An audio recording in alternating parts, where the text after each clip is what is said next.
Hoo boy, it has been one of them days. Bark, bark. We got our game up on the board. Give me 1 second here while I send out one last notification.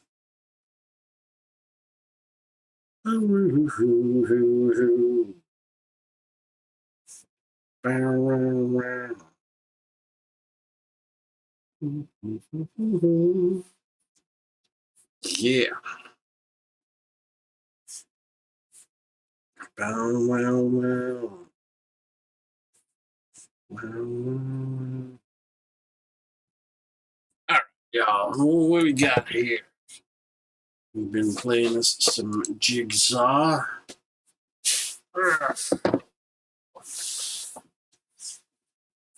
Pick up where we left off. Hold on. Restore.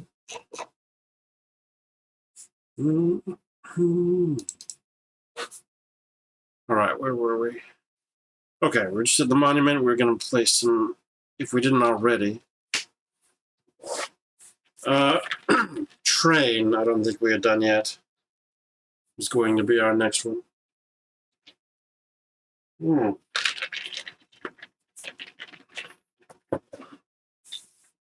me make sure I have my notes up here. Okay. C3.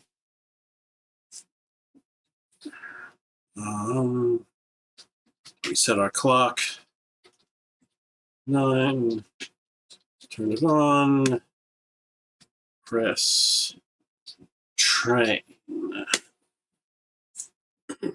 I can talk. My throat will do a thing. All right. The beast at C3 presses in smoothly, like a button, then releases. You're sucked up once again into the time vortex.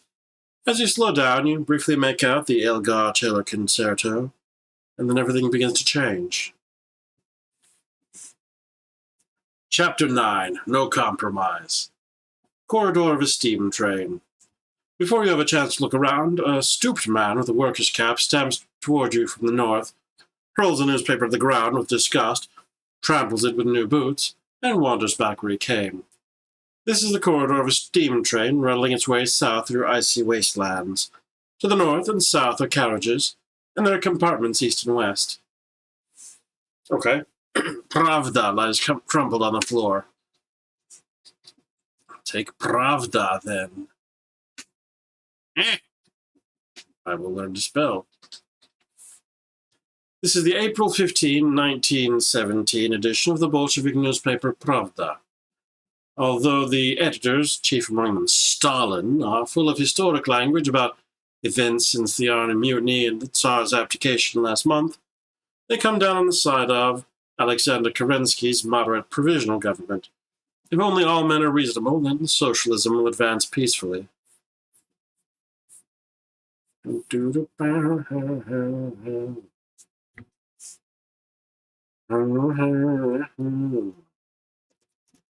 Okay.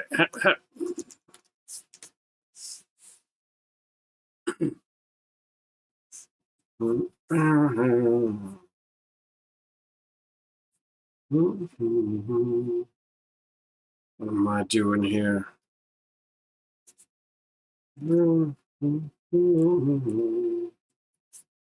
Checking on the things. 1917. Russian Provisional Government. It was a provisional government of the Russian Empire and Russian Republic, announced 2 days before and established immediately after the abdication of Nicholas II on the 2nd of March, Old Style, 15th of March, 1917, New Style, during the February Revolution. The intention of the provisional government was the organization of elections to the Russian Constituent Assembly and its convention. The provisional government, led first by Prince Georgy Lvov and then by Alexander Kerensky, lasted approximately 8 months and ceased to exist when the Bolsheviks gained power in the October Revolution in October 1917. November, New Style. Oh boy.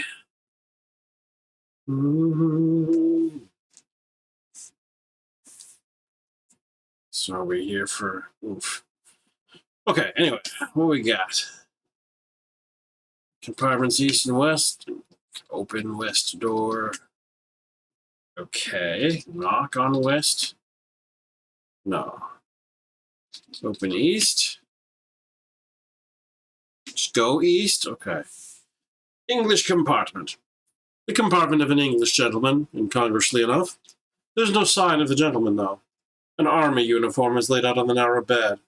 There's a heavy black army trunk in one corner. I'm going to take that uniform. A beige daily uniform bears a captain's pips. Next, the trunk. Small black metal trunk. Open it. Look inside. Riffling through the miscellany of army kit at the trunk, you'll find a little stick of a key. Ooh. The little key. I already have the other ones. Back. A little stick of a key. All right. Sure. Close the trunk to hide our evidence of having been here. Look under it. Check for all these things. All right. We'll leave this place and carriages to either side, huh? Go south. Before you get far into the southern carriage, which is full of soldiers of the Russian Imperial Army, you challenge for your papers. Having none, you feign forgetfulness and go back the way you came. Okay. North.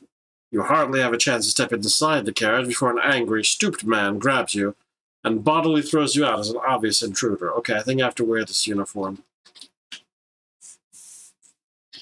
Vladimir is convinced there are agents watching. The British are amongst the most determined, although the least competent. Tom Stoppard, Travesties, 1974. You disguise yourself as an officer in the British Army. The effect will pass if nobody looks too closely. Your score's just gone up by 1 point, okay?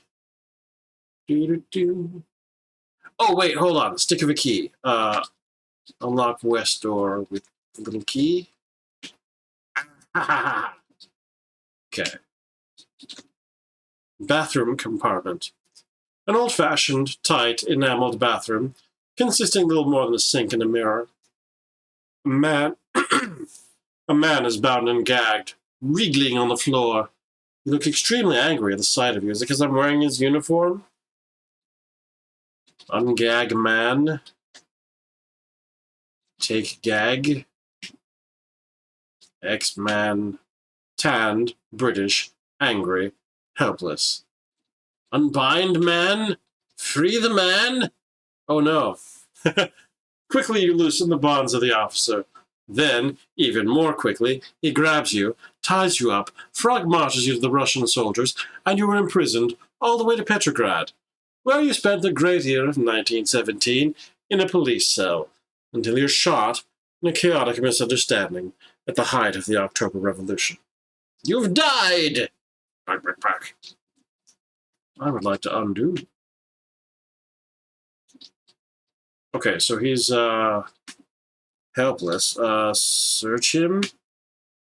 You submit the offer to search this further indignity, and are rewarded with the discovery of some kind of travel permit or visa. Really? A third-class ticket and some kind of visa. Depart Bern, 1100, 8 April.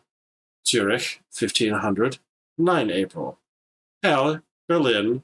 Passengers must not leave car. Sassnitz, Trelleborg, overnight ferry. Stockholm, 2100, 14 April. Cross River, Torniojoki by sledge to Finland. Depart Tornio for Bielo-Ostrov border post. Arrive Petrograd, 2310, 16 April. These details are countersigned by the German Minister Count Ulrich von und zu Brochdorf-Rantzau. Okay. Well, I got my papers. All right, anything else going on here? X the sink. There's a sink and a mirror, and that's it. Okay. I'm going to exit. Go east. Fine. We'll go south. I have papers. Wait, am I wearing that uniform? Yes. I'll probably get in trouble for it. But that's okay. We're just exploring so far. Woo! Showing your travel papers to the Russian soldiers who fill the southern compartment, you pass down the train to soldier's carriage. This shabby old third-class carriage at the front of the old steam train is packed with soldiers of the Russian Empire. The soldiers are tired out and slumped lazily over their packs, but they're used to billeting wherever they can. One of the soldiers has left a piece of pashka, or cheesecake, on one side. Take the pashka. Oh, Pascha. So Easter cake or something. Don't you think it rather rude and dangerous to take the last piece of cheesecake, uninvited and all, from an entire carriage full of battle-scarred soldiers?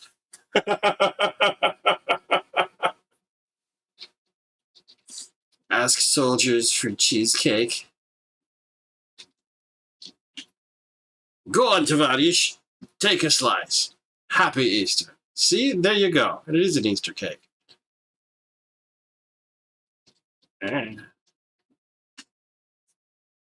Nodding politely to your hosts, you take the pascha. See, that was easy. All right, what's going on in this room? Can I keep going in a direction? No. I guess I'm just there to get some cheesecake. Go north. Lenin's carriage. About 30 people travel in this carriage, grouped into fours. Most of them stare out at the icy Baltic wastes, nostalgic for their homeland, or sing the Internationale softly to themselves. At the north end, there are two passageways, northeast and northwest. The Bolsheviks' leader is clearly the short man, proudly wearing a worker's cap, who sits making notes and hardly glances at the windows. Vladimir Ilyich Ulyanov, or Lenin as he will someday be known. Yeah, you'll forgive my horrible pronunciations of Russian. I have a very bad intuition for which syllables get the emphasis. All right. Let's examine Lenin. Familiar from old USSR postage stamps and bronze statues. I don't know what to talk to him about, other than cheesecake. Ask Lenin about cheesecake. Lenin insists on no conversation in the carriage, and he's a man of extraordinary willpower. Okay, we'll go to the other directions then. Northwest. You join a queue of 10 passengers, which blocks the passageway here. You stand in a long, patient queue to one corner of the carriage. The passengers stand, clutching slips of paper signed by Lenin. Slips of paper, huh? I probably want to have a slip of paper before I stand in such a line. Oh. Guard's van. An empty, rattling cage of a compartment. The guard's van. To the north is a door leading out to the train's rear end. To south are the carriages. A little boy, with Dmitri embroidered on his jumpsuit, sits playing here. You can also see a blank piece of paper here. Oh, I'll take that paper. Probably. Or I'll ask Dmitri for the paper.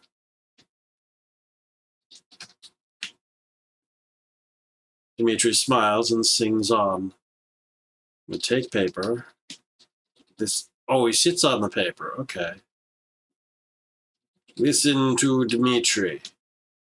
Dmitri is softly singing a half-understood version of the Beatles' Love Me Do. Now, who could possibly have taught him that? Oh. Right. It's 1917. Moderately sure none of the Beatles have even been born yet.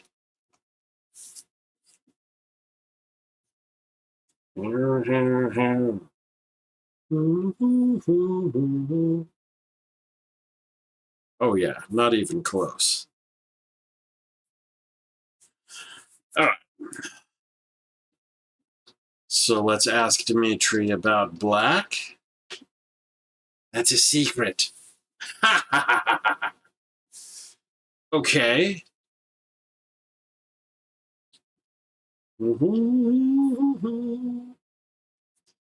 Interesting. Interesting. Oh, I bet he'd like some cheesecake, though.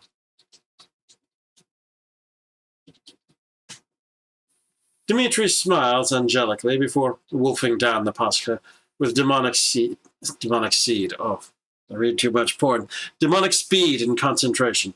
Give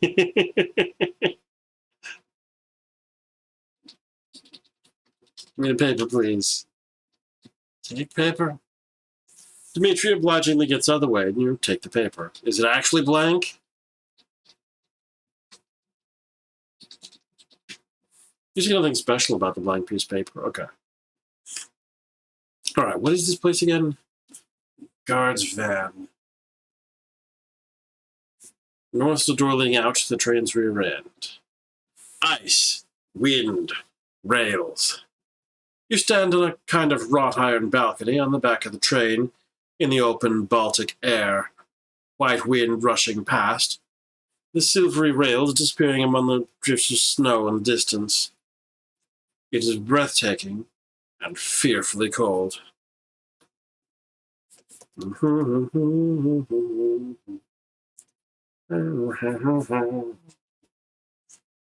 Okay. Doesn't look like I can do anything here. I'm on a balcony. All the things they mention are just the train tracks. I might have to jump off this train. At some point. First off, I want to get Lennon's autograph.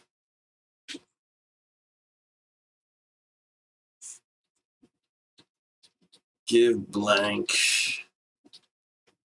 paper to Lennon. Hardly looking up, Lennon signs the paper. You're now the proud possessor of a chit. Just a piece of paper bearing V.I. Ulyanov's signature. Okay, so we're going to check this again. Ulyanov, okay. Vladimir Ilyich Ulyanov. Anyway.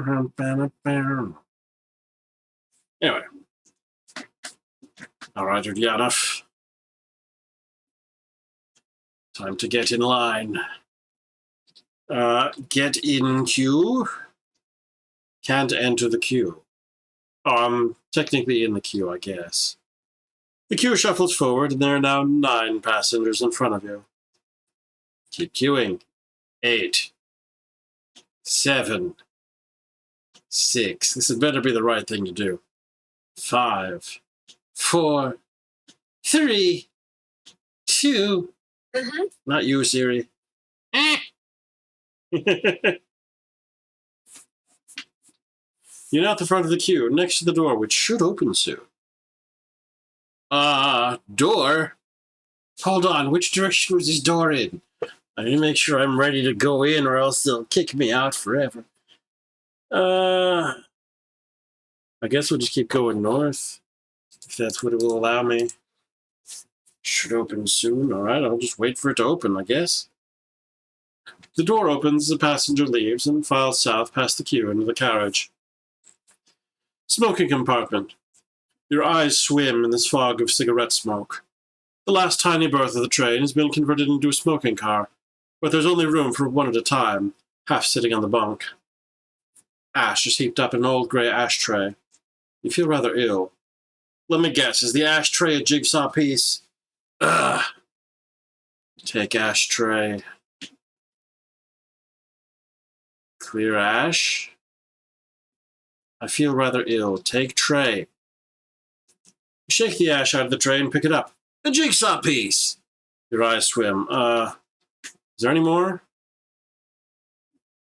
Okay, that's it. There's no more. There's a knocking at the door for the next passenger. Okay, I should get out of here.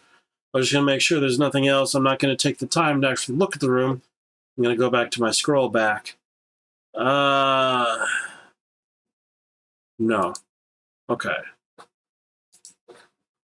Out. South. I'm leaving. Fresh air. What a relief. Passengers. Oh no, what do you mean? Oh. The passengers, annoyed, search you to find the ashtray and relieve you of it. You're pushed back south, still protesting the loss of your jigsaw piece. The heck? My precious jigsaw piece. They search me for it. Oh no. That means I have to hide it.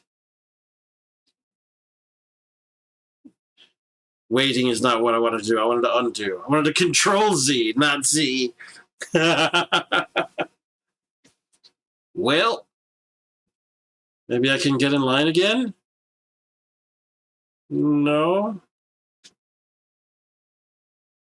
They took my chit, I'm pretty sure. Oh no, I still have the chit. I'll get back in line again. I don't have a plan as for how I'm going to keep this.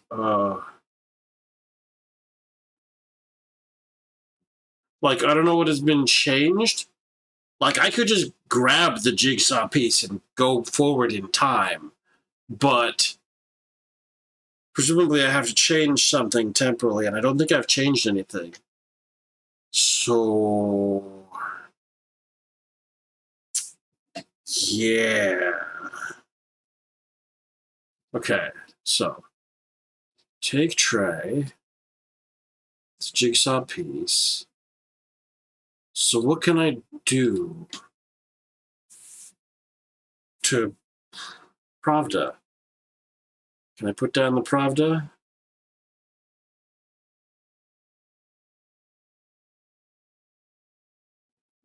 Can I toss the piece into... I put it in a metal strong box. I wonder if I can. Take strong box. Put piece in strong box. The edge piece, corner piece, all. Put all pieces in strong box. Corner piece done. Close box. Sorry, lock metal strong box. Everything just back. It's in the sack. Out. No, they find it. I don't think I have any concealable boxes. Wait. Well, no, I'm not taking an army trunk in there. I'm almost sure. No, it's a heavy trunk. It's inconveniently heavy.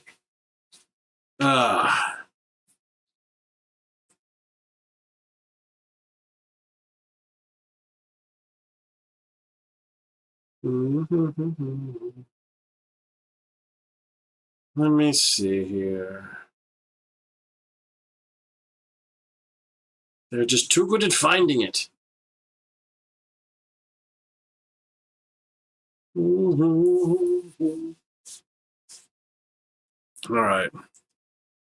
Time to go to the hint book. Ashtray.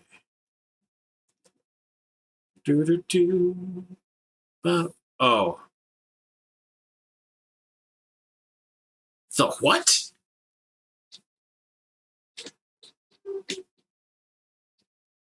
Okay, we wait in line here. Oh no, the clock. Turn off clock. No, don't chime insistently. I'm not ready. Rustle click. Okay, it's turned off. 3, 2, 1. Okay.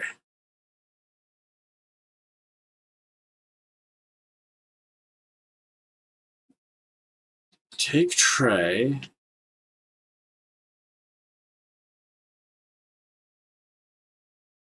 Okay. It's bunk. Oh, search bunk. What? Underneath the bunk is an old-style ventilation grill currently shut. Okay.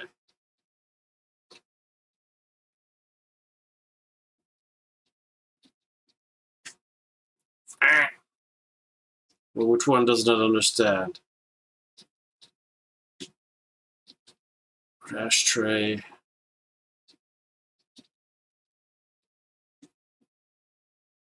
Mm-hmm. The edge piece is lost to view through the grill.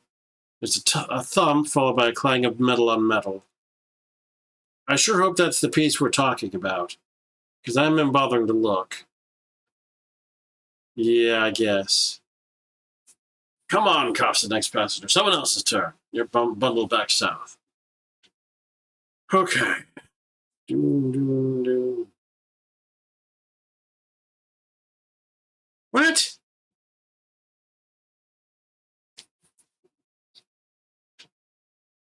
A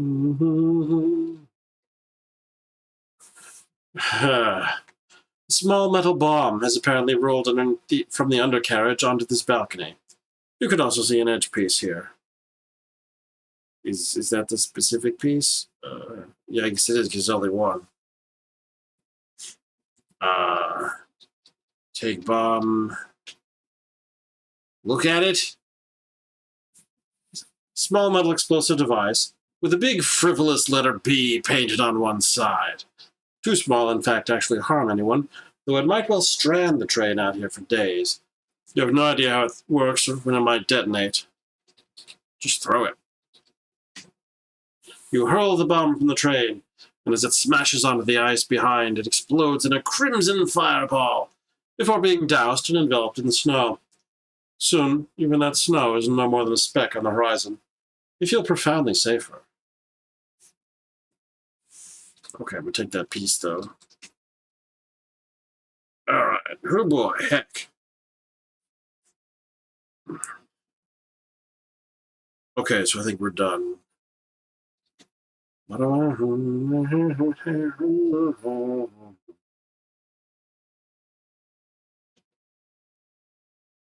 The air here suddenly seems disturbed, and a kind of cloud gathers from light winds and currents. Dmitri is frightened and runs back after his friends, the soldiers. From inside the rucksack, you hear a bell ring. Push the button. Cloud of disturbed air condenses into a kind of spherical ink-black ball, large enough to swallow you whole. All right, enter that ball. Absolute darkness. All right. As suddenly as it enveloped you, the blackness begins to thaw and melt, like snow into an ash-gray slush, which drifts and piles in the landscape. You have returned to the land. Grim, monochrome steppes, wide and exposed beneath a brooding sky, the color of boiled, bruised potatoes. Bleak mountain crags surround a huge plain. The pyramid gleams gold like a beacon, like lamplight in the window of a farmhouse at night. Southeast of Pyramid. Open field south of a slow, sludgy ash river, which flows out of the east corner of the Golden Pyramid. The center of the southeast face is a gleaming doorway. Yep. Northwest to it we go. All right.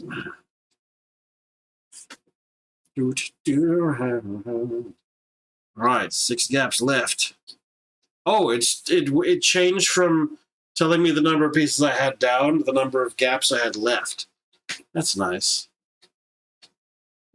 Okay, so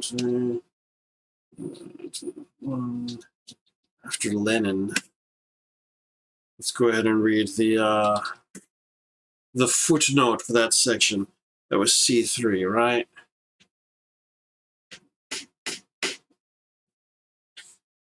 C.P. Snow's first rule of politics was always be present in the flesh.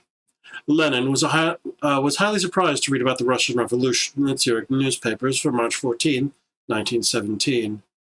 Unfortunately, Germany was in his way. He plotted escape disguised as a Swedish deaf mute, but his wife wouldn't let him.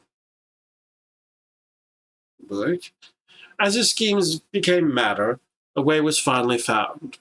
The German government, only vaguely knowing who Lenin was, gave 19 Bolsheviks passage, hoping they would cause a stir and get Russia out of the war. To cover costs, Lenin secretly accepted the small fortune of 250,000 marks from Germany. It was paid back in 1923, by which time it was worth only a pocketful of small change. When the train pulled into St. Petersburg Finland station at 11:10 p.m. on April 16th, Lenin was met by local dignitaries, who gave him flowers and made speeches, hoping he would now join the coalition provisional government. To consternation, Lenin made a hardline speech against compromise of any kind with anybody, then left for party headquarters by armored car. Lenin destroyed the moderates in a matter of months. Every government in Europe had underestimated him totally. The young boy grew up to be Dmitri Shostakovich, 1907 to 1975, the greatest Russian composer of modern times, and DSCH was his musical signature. In the game, he stands for the bright hope and freedom of talent in the early years of the revolution, Lenin's years. But he narrowly escaped the purge, and in 1948, Stalin had him found guilty of formalistic distortions and anti-democratic tendencies alien to the Soviet people. Like Pasternak and many other artists, he was harassed for years after. Lenin did not want Stalin to succeed him, but the crown always dies before the king. Dmitri was really 10 years old and wasn't one of the children on the train, but he nearly was. He was at Finland Station that night and witnessed Lenin's arrival. See the 12th Symphony. The chits and the smoking queue were genuine, and the Russian troop escort really did share Pascha with the Bolsheviks' children. A diplomatic letter mentions the presence of the British officer, but I have no idea what he was doing on board. Final footnote. There's still no smoking compartments on the Helsinki to St. Petersburg train. Today, smokers stand by the doors at the ends of the carriage. Okay.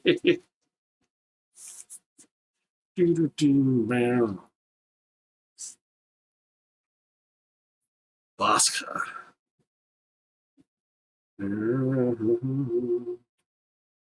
Interesting. Anyway, okay. Let us go ahead and place some pieces. 6 gaps. How many pieces do I have? I have an edge piece, a corner piece, 2 more edge pieces, and a creased edge piece. That's 5 already.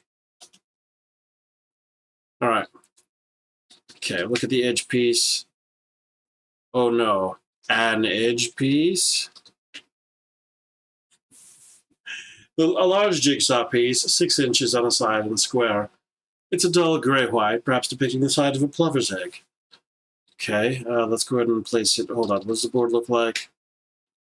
Yeah, it could possibly go at A2. Put an edge piece at A2. Oh, there you go. It fits at A2 and suddenly lights up with a picture. A 33 RPM vinyl, long playing record. I wonder if I should just lay them all down now and not have to worry about disambiguating everything. Let's see here. Okay, I have a... oh yeah, the corner piece should be easy. Yeah. Okay, we'll just put it down at D1. It fits at D1 and suddenly lights up with a picture. Park lands with wrought iron gates. Okay.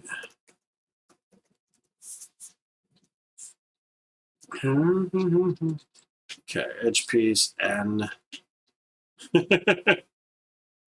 All right, so that is currently that way up. Will that fit? That will not fit based on... hold on, let me take a note of the orientation of this. Okay. It could go at D2. Put an edge piece at D2. There you go. Lady wearing a crinoline dress. What the heck? I've heard that word. I don't have any reality on what that looks like. Wikipedia. Oh. It's a crinoline. Stiff or structured petticoat designed to hold out a skirt. Popular at various times since the mid-19th century. Originally, crinoline described a stiff fabric made of horsehair, crin, and cotton or linen, which was used to make underskirts and as a dress lining. The term crin or crinoline continues to be applied to a nylon stiffening tape used for interfacing and lining hemlines in the 21st century. All right. Okay, X and edge piece. Okay. That one looks like that. Save this. Okay, it can't go to A3. It has to go to D3. Put an edge piece. Oh, I gotta turn it. Turn an edge piece. Or just it. I guess it'll remember that's what it was. No! Ah, wrong pronoun referent. Do it again. There we go. Put it at D3. It fits at D3 and suddenly lights up with a picture. Fields of cabbages. Lovely. Okay. All right. Is the piece I have the... Is it the creased edge piece? No, I have a regular edge piece. Oh. I don't know which one was creased. It's already been placed and I don't know which one it was. Oh no. Okay, well, edge piece. Okay.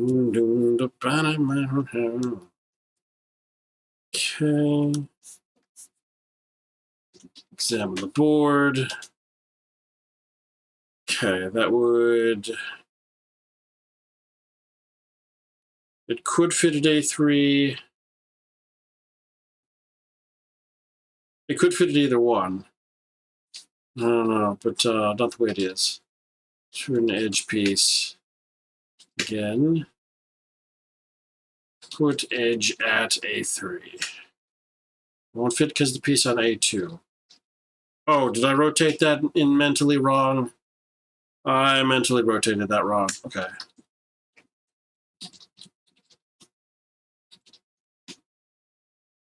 Okay. C4. Fits at C4 and something lights up with a picture. The full moon in a blue sky. Are we going to the moon for a landing? Okay, so let's look at this mostly completed board. I only got one more. Okay. Record, moon. We'll call this one Park. Lady. And Fields. Okay. Let's do some saving. And let's get some cooking.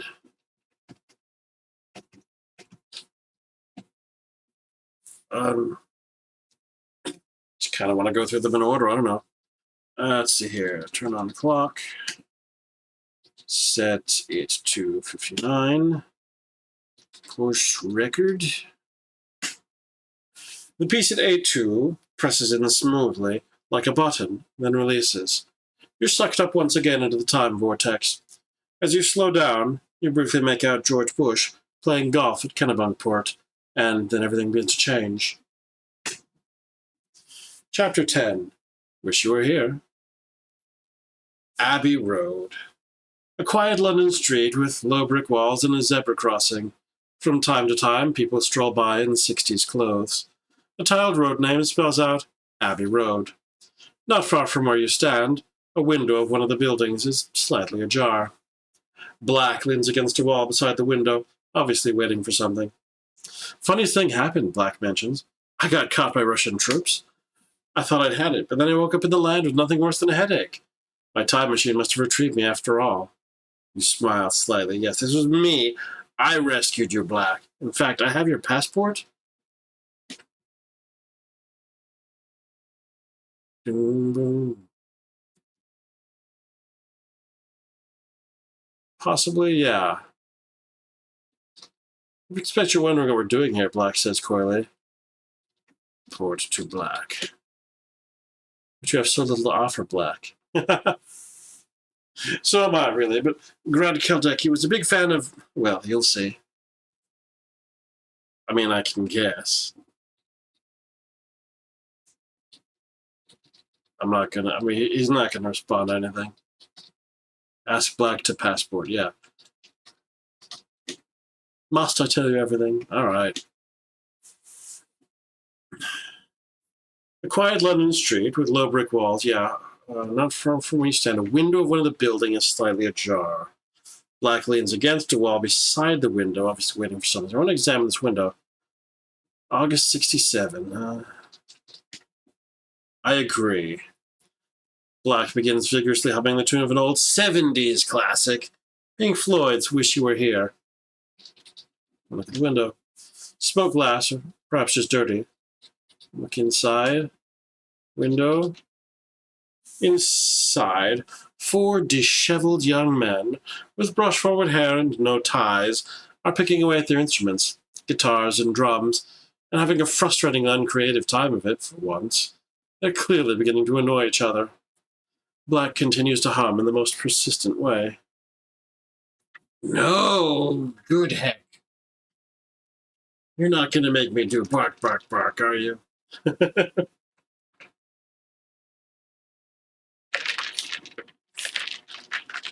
Oh, so Black can hum, but I can't. Black grabs your arm. No, this is the place. I'm sure of it. I'm going to turn my KD. There are no pieces here. Okay. Black's humming is annoyingly loud now. Is he hoping they hear him and turn the music into itself?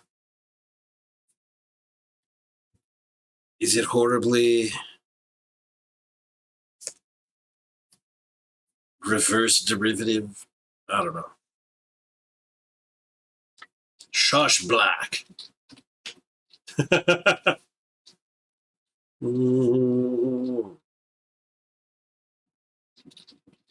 I guess I'll ask him about the Beatles.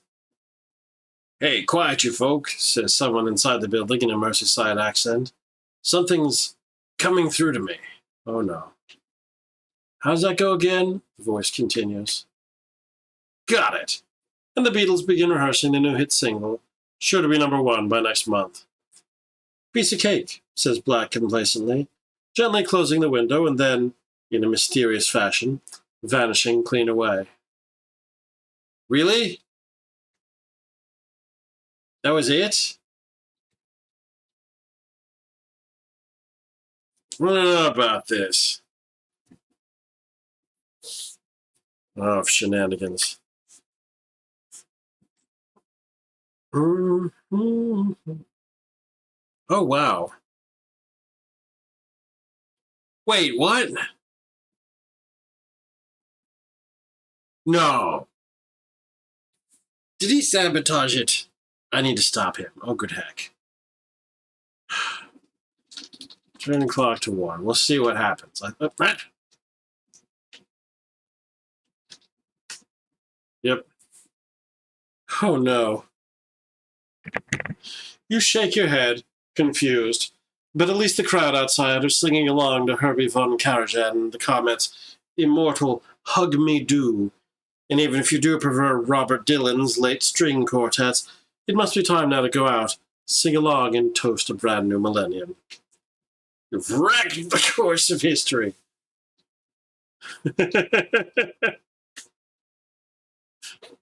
Okay.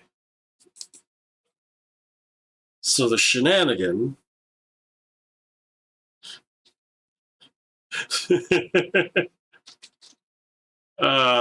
see here. Let's see. Turn on the clock. Set it to 9. Push record. You're sucked up once again into the time vortex. As you slow down, you briefly make out an Arab chattering about the Camp David Accord, and then everything begins to change. Okay, so He does bark, bark, bark. Suspect you wonder what we're doing here, Black says coyly. So am I, really, but Grad Kaldeki was a big fan of, well, you'll see. Are you trying to ruin... I don't know what exactly his bark, bark, bark is. August 67, I make it. Vigorously humming. Alright, so we have to stop him. And apparently the way to stop him is with romantic advances. Yes, there's no other way to silence Black, after all. After a fairly lengthy clinch, you hear the band strike up I Am the Walrus. They're back to creativity. The decade is back on track. Hesitantly, you let go. Black is dumbfounded and will not meet your eyes. Everything I do, you just... But what is there to say? And so Black turns and, in a most mysterious fashion, vanishes clean away. So much for the 60s, the age of free love. Alright. So now we have done our thing. Do-do-do-do. Again, we confirm there are no jigsaw pieces here. Okay. Out. Set clock to 1.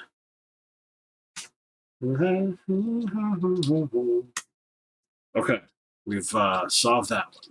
Let's go and do a save after this. So many savings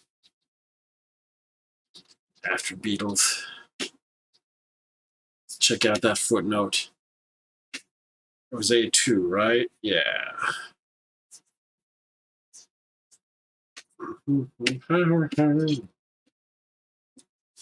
By August 1967, the Beatles were lurching wildly from one project to the next, hardly collaborating, always arguing. They were just about to improvise a film to become a Magical Mystery Tour, but, pretending they could cope without a manager, it would not be a happy experience. Their company, Apple Corps, was in trouble. A good deal of their music was dross by this stage, but still, I Am the Walrus, they are the Eggmen.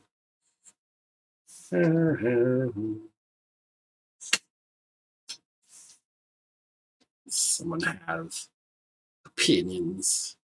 Okay. I'm so unfamiliar with the Beatles' work. Oh no. I mean, I probably would recognize some of the songs. But in general, I've heard many titles, and that's about it. Alright. Okay. Let's go to the heckin' moon. Set clock 9 or so, and push moon. The piece at C4 presses in smoothly, like a button, then releases. You're sucked up once again into the time vortex. As you slow down, you briefly make out W.H. Auden's first book of poems being printed, and then everything begins to change. Chapter 11, The High Point. Lunar module. An early space capsule like the cockpit of a plane, bolted with banks of dials and analog readouts like car mileometers. A computer displays crude green digits. Not far away is a sextant. Mass is so critical that there's no paneling over the maze of wires and pipes, and the hull is eggshell thin. 2 astronauts can just about comfortably stand by the control panel, either side of which is a triangular window. In the white ceiling at the rear is a hatch, shut tight, and down at knee level, the entrance to an airlock. A modern-looking book, Ruckel's Atlas of the Moon, sits incongruously beside a kind of hammock. You are not altogether surprised to find out who the other astronaut is. Black snatches the sparkler away, and you lose sight of it. That was a close one. We're breathing pure oxygen here. Could have been the Apollo 1 flyer all over again.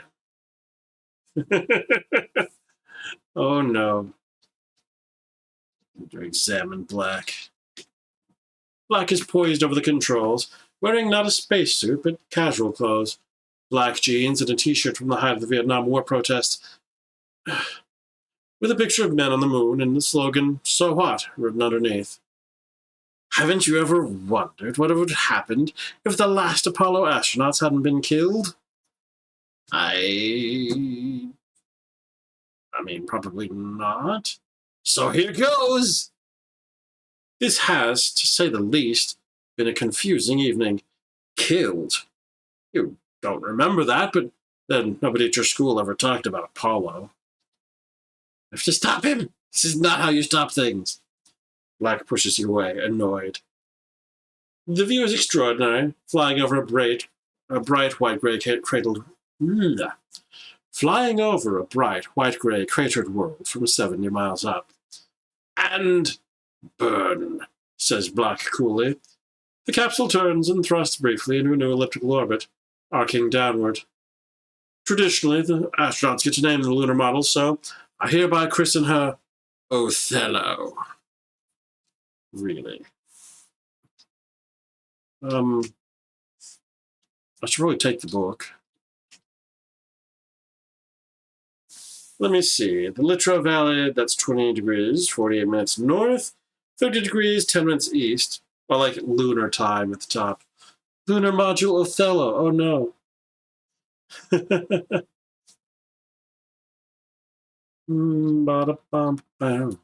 I guess I should, yes. Read book. Atlas. There are entries on every named feature of the moon and well-drawn maps. It's really intended for astronomers rather than tourists, though it includes quite detailed features of the Apollo landing sites.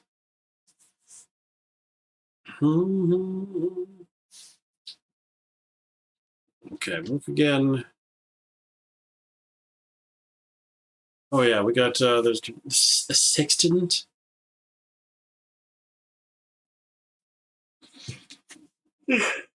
Okay, we have, like, places that could exist, but I don't know if I want to leave Black unsupervised. The Othello drops to a periloon of just 10 miles up, and Black kicks in the engines again to tumble it out of orbit. Sure, enter hatch. Nope, guess not. Hydrate? Yeah, I could do that probably.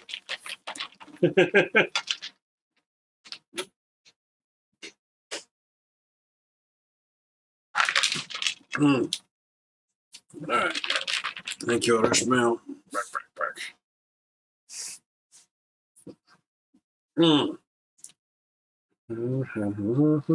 Okay, so examine. What am I going to do? Search the book. The Atlas. Next display. Computer.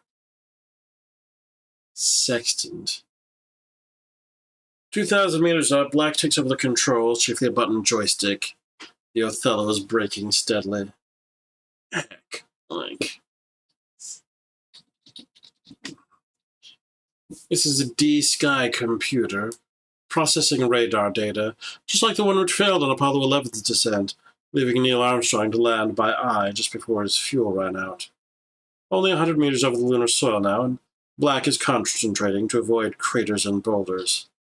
Ask Black where he learned to fly. I didn't understand that sentence.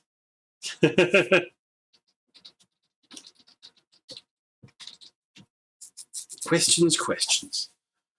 Sheets of lunar soil are blown radially away from the base of the craft by rocket exhaust.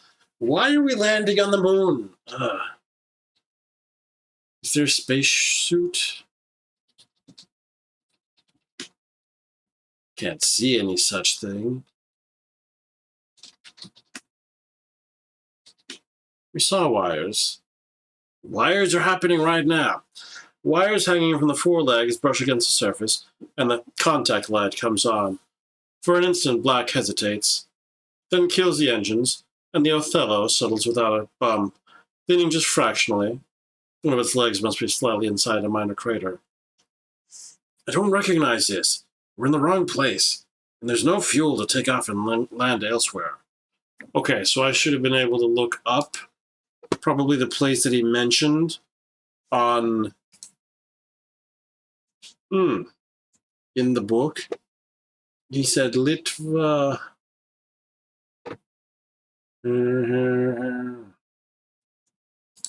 Litro Valley.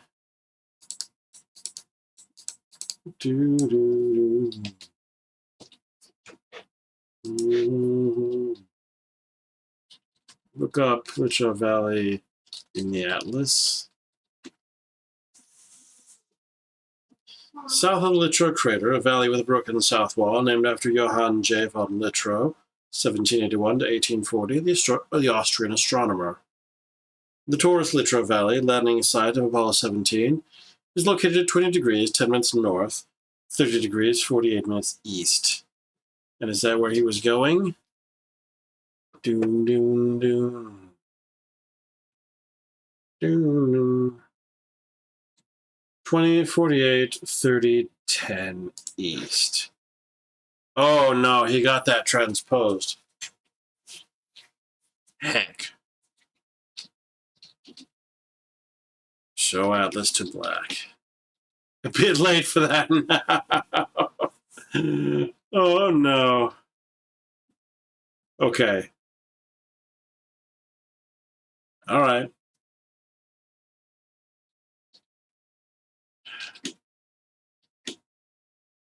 Black stands about, despondent. Okay, so we're just going to restore it. I'm going to tell him. Tell him the correct truth.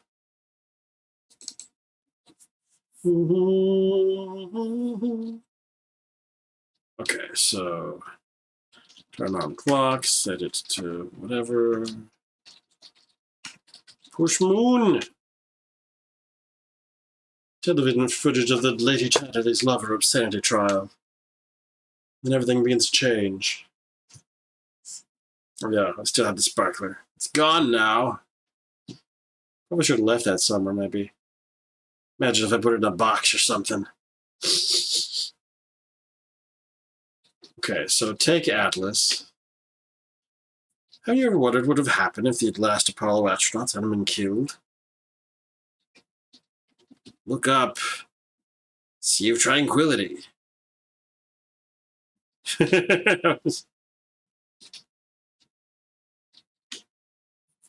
Try something like look up Tycho crater in the Atlas. Sure.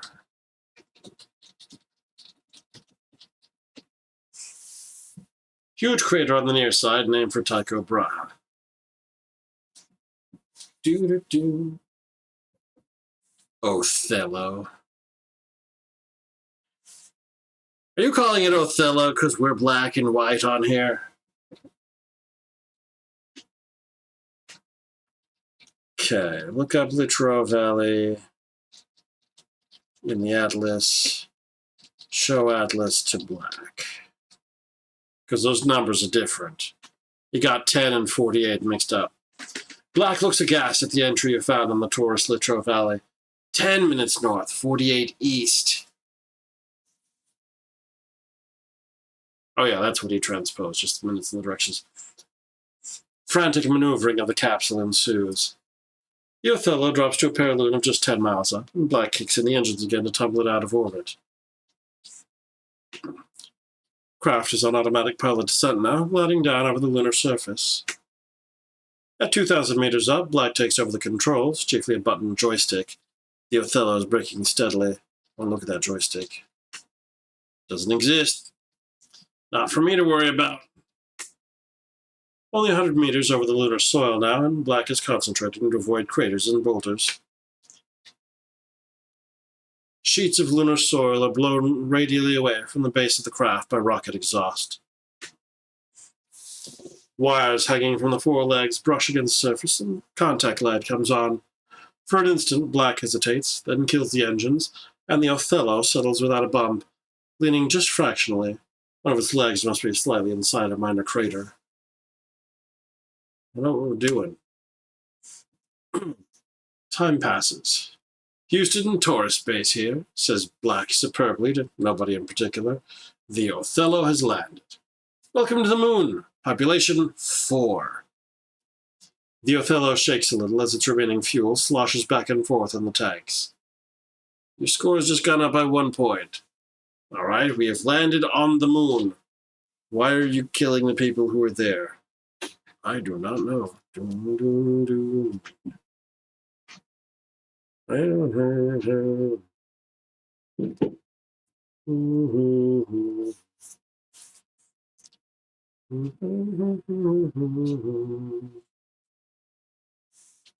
Okay. But what are we doing? Black stands at the controls, dressed incongruously in a jeans and spacesuit. Okay, so ask Black about the moon. Nah. Open hatch. No. Open airlock. No. Down. Ah. You change into the spacesuit. What spacesuit? And wriggle out on your stomach through a hatch only 32 inches square. Getting out of a lunar module has been compared to being born. Clambering out into the 9-rung ladder, you stretch with relief. The last step is actually quite a large one. A magnificent desolation, as Buzz Aldrin put it. A ridged, furrowed plain of unraked powdery soil, dotted with pebbles and boulders of subdued gray and brown, which gleam here and there with splashes of glass. Mountains rise like sand dunes from the overcurved horizon. You've landed in the southeast corner of the Taurus Littrow Valley, an embayment between 2-kilometer-high massifs to north and south, which runs 8 kilometers wide to the west until it climbs foothills bordering the Mare Serenitatis. Not Mare Serenitatis? Really? Really?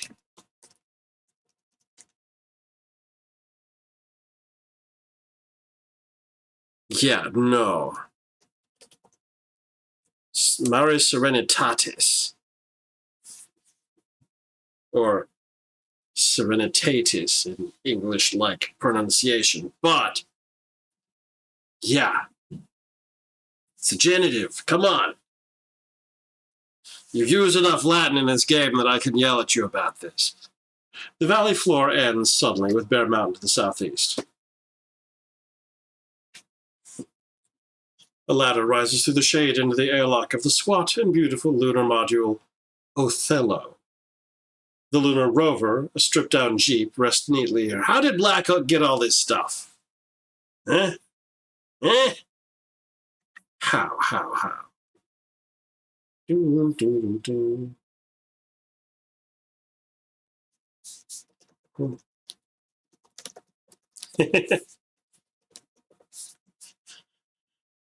Well, I better get the Jeep then, shouldn't I? You get into the lunar rover.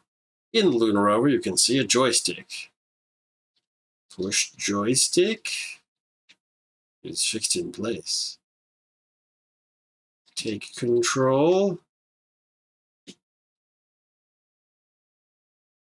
Turn on rover.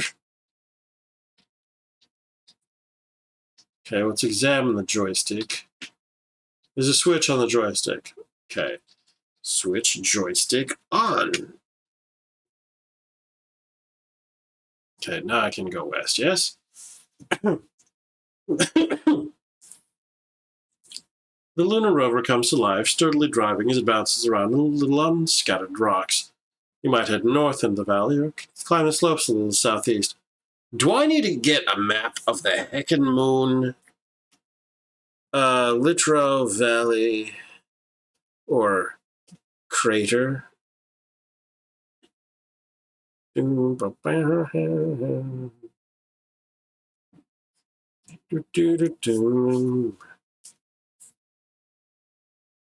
Okay. Series of reels.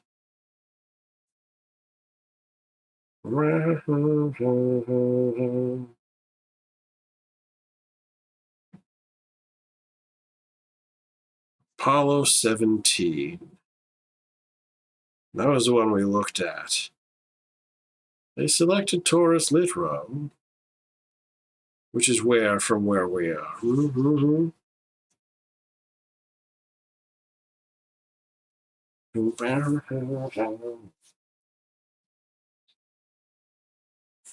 North into the valley. You're getting the hang of this now. Anyway, maximum speed is only about 10 miles an hour, so not much can go wrong. Regolith in the lunar rover. Driving on the surface regolith, the cement gray rock dust which fills lunar valleys, several meters deep, you leave perfect 1/8 inch deep tracks. The ground bears weight like freshly plowed soil or wet beach sand.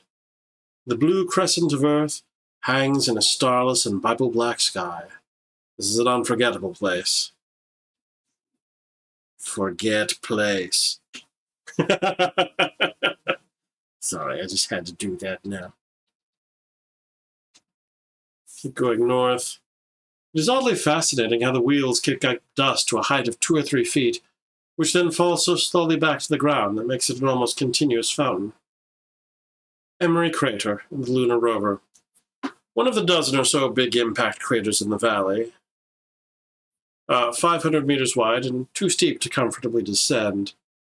The regolith is scattered with flat boulders like stepping stones. Everywhere is crater upon crater. The piled debris of 1 meter strike after another, uneroded by wind or water. In the center of the brightest craters are little glass-lined pits. The green clod, a fine paperweight-sized rock, nestles beside a boulder here. I guess I'm going to have to take that, aren't I? Exit rover. Sorry. Out. Take clod. Taken. It's curious. Although gravity here is 1/6 that of Earth, objects feel even lighter, only weighing 1/10 or so of their normal weight. Perhaps the lack of air resistance accounts for it? I don't know. Oh dear. I don't have my stuff. I mean, sure, I didn't bring it on to the lunar surface with me, but good heck. Okay, so where am I actually? Here's a map. We went past Litro, but we're currently in Emery. Emery. Emery. That's not even on my bark. Emery is a feature on Earth's moon. Okay.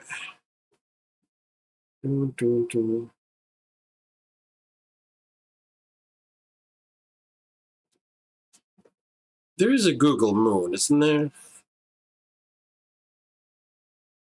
Google moon. Maps, space, moon. Interesting.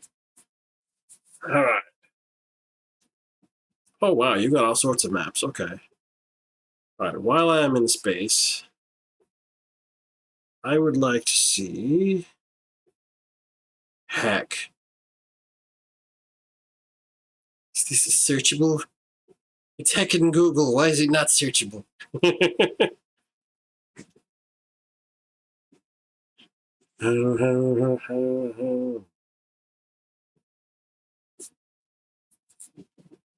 Okay, let's see here.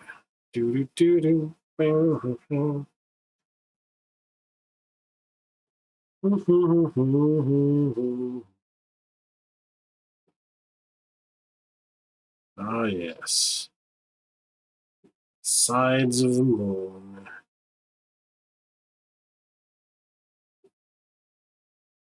This is so terrible. Also, I think I killed the web page. Through vigorous zooming. Not zooming, rotating. It's a shame nobody watching the stream can see it.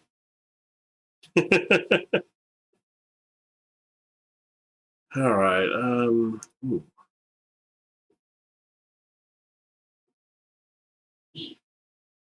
Okay, tell me what I should be looking for in this area. Oh, Mare Serenitatis. Big item to look around. Moderately big.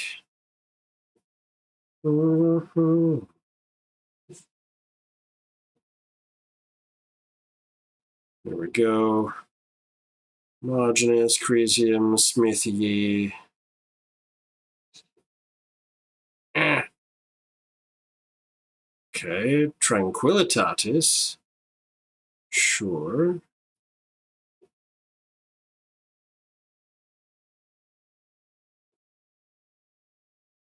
Vaporum, Nubium, Imbrium.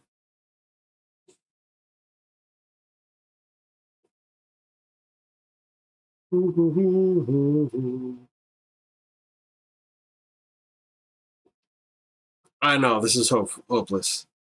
And that's okay. Mari Vaporum, yeah, here we are. Vaporum.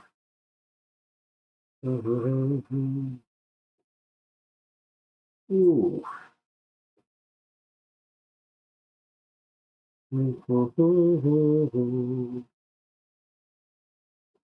Okay. All right. Heckin' Green Clod. Emery Crater. Apollo 17 landing site. All right. It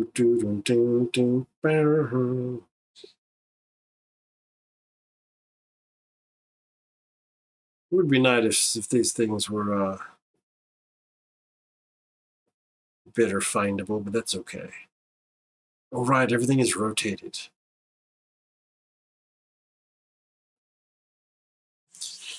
Just about the exact center of the Taurus Littrow plane, ringed about chaotically with footprints and lunar rover tracks that will, perhaps, remain for millions of years. Some way off to the west, scientific instruments gleam.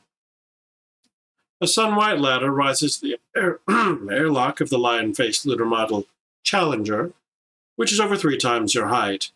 It has one leg in a small crater and is tilting gently backwards. On another leg is a ceremonial plaque. The American flag stands here, held up by a wire frame.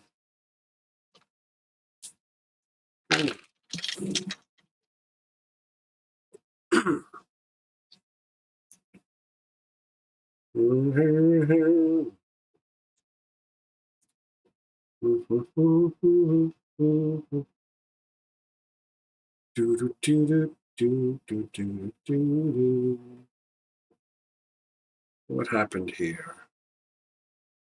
The moon is wild. Okay, let's check out this flag of America. America.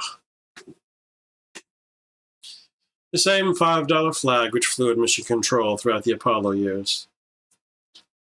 Plaque. Is the plaque also a jigsaw piece? Here man completed his first explorations of the moon, December 1972 AD. May the spirit of peace in which we came be reflected in the lives of all mankind. It's signed by the Apollo 17 astronauts Eugene Cernan, Harrison Schmitt, and Ronald Evans, and by President Richard Nixon. Oof.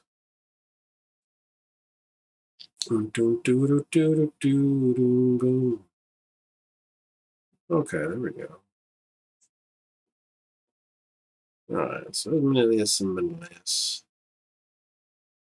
There's Littrow in that direction.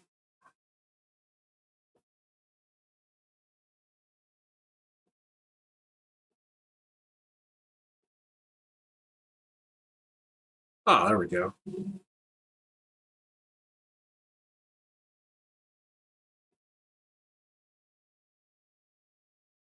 Wow.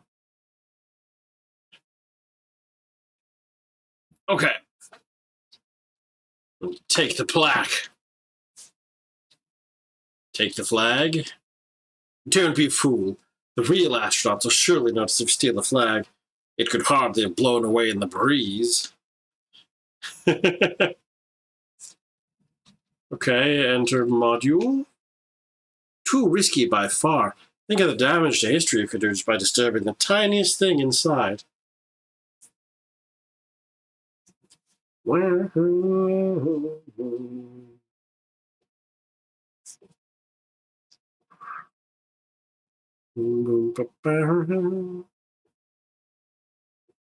Anyway. Hickenlittrow.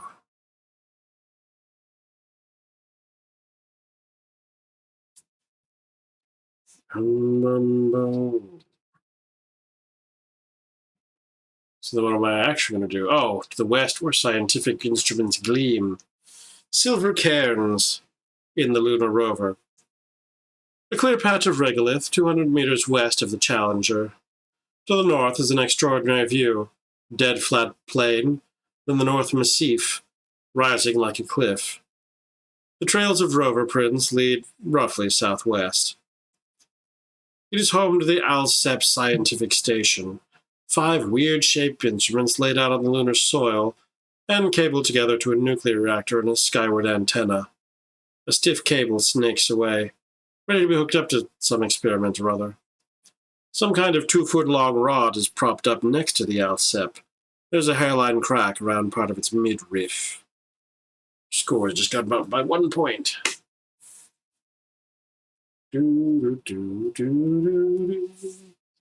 Some kind of rod.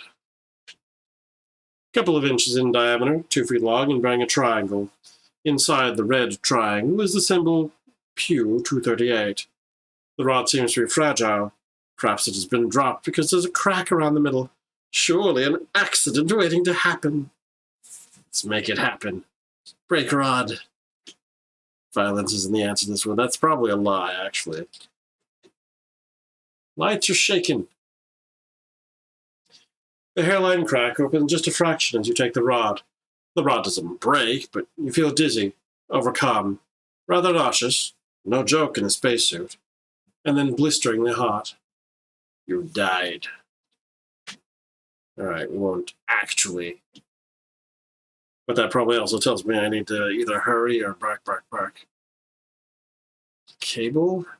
Cable is insulated and almost inflexible, anchored firmly to the Alsep reactor door front at one end and ending in a plug at the other. Door, you say?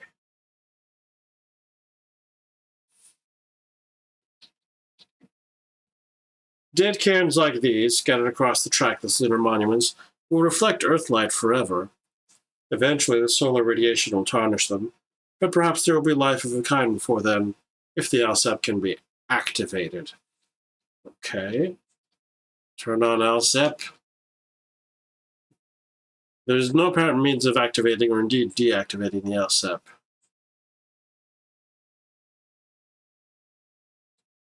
Plug.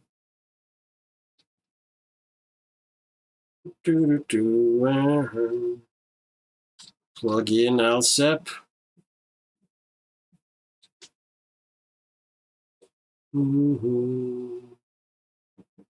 Your cable together.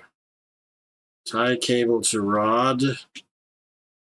Nice idea, but unfortunately the cable is too inflexible to be tied in a knot.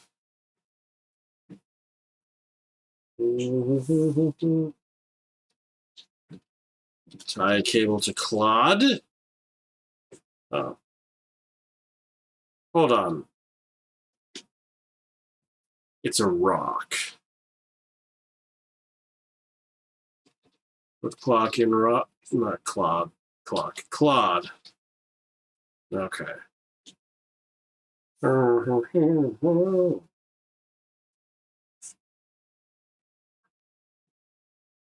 Trails of rover prints lead southwest, huh?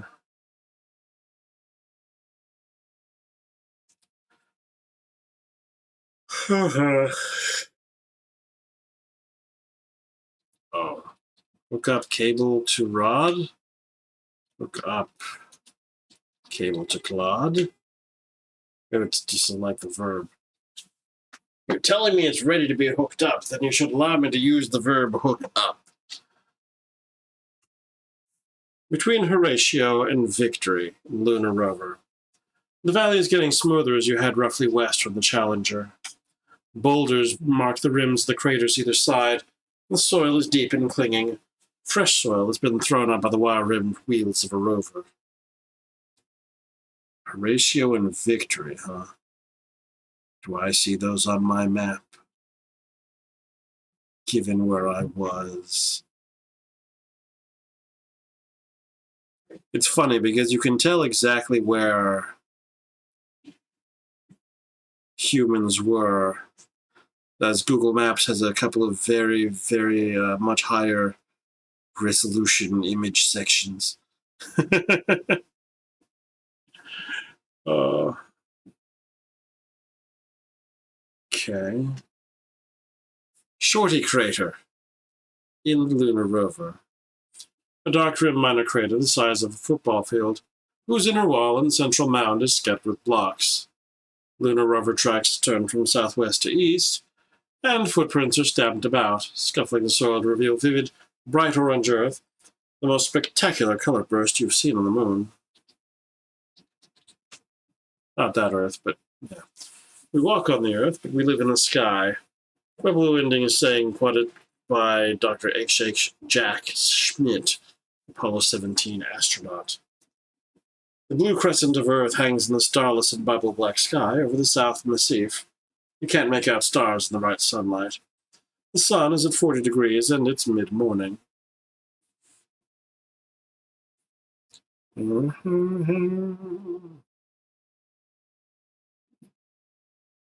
It's like, how far across the moon am I?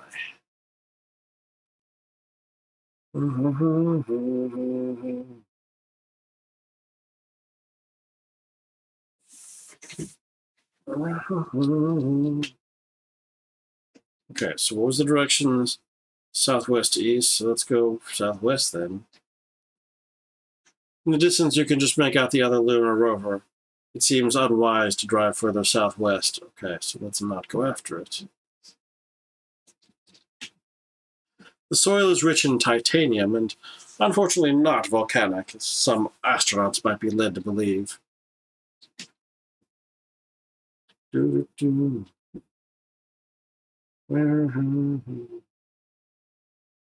cairns. All right, so there's a rod, which is dangerous to touch, suggesting I have to do something else to it.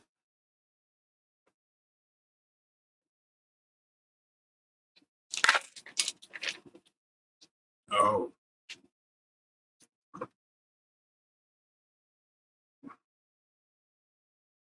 Oh. These massifs are not at all far apart, according to all this. No wonder I hadn't seen any of these things. I have to zoom way, way further in. Oh, here we go. Perhaps thrown by a moonquake, perhaps by long extinct volcanic action, perhaps even smashed by meteorite strikes. Boulders have tumbled down the slopes of the North Massif and left spectacular tracks down the dusty soil. The big one to the east, for instance, could have fallen and shattered any time from yesterday to 4 billion years ago. The sunshade experiment, a strip of gold foil a foot or so long, is deployed here. Oh, really? The gold foil is meant to stop the solar radiation, and so provide a sample of the solar wind for scientists back on Earth to analyze. Oh, I kind of need something to stop radiation.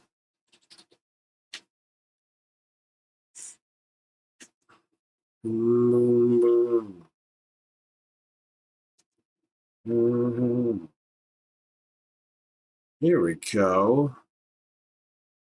All right.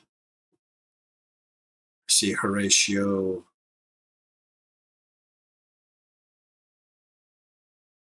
All right. Rest of here. Cover rod with foil. Put foil on rod. With delicacy, wrap the gold foil around the middle of the rod, covering the hairline crack. Inexplicably, this reminds you of cooking a turkey. Can I take the rod now?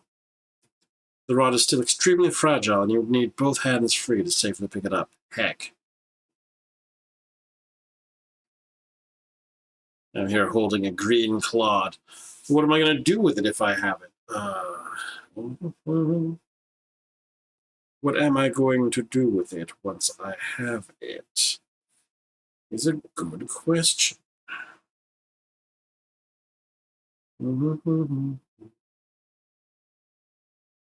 Okay,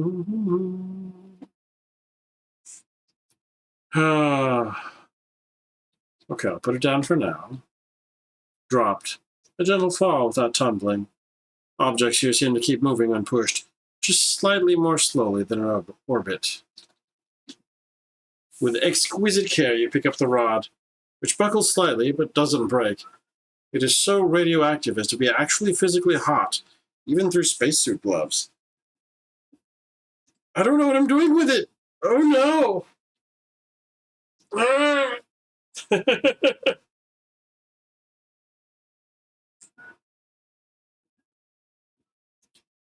Am I taking it back to black?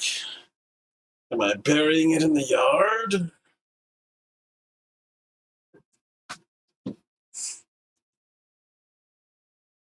Ah, cable and rod. Take cable. You pull at the cable, which pulls the reactor door open slightly, but as soon as you release it again, the door closes on a spring. Aha. Put Claude in door. Drop rod. Extremely cautiously, you rest the rod back down on the ground, freeing hands again. Take Claude. Hold cable. Put Claude in door. Holding open the reactor door as long as needed. The ALSEP is designed to take only a precisely shaped object, just about exactly the shape of the core rod. Okay. Then drop Claude, take rod, put rod in door. You're unable to open the reactor door while holding the core rod with both hands. It would almost be, or certainly be fatal to release either hand from the Pew 238 core. So I want to use the bank.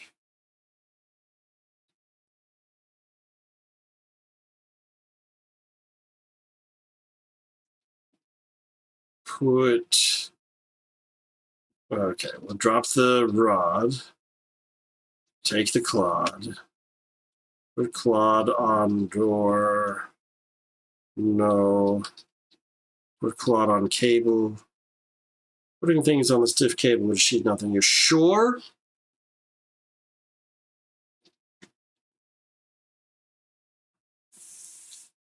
Door closes on a spring. Can I examine the spring? Hmm.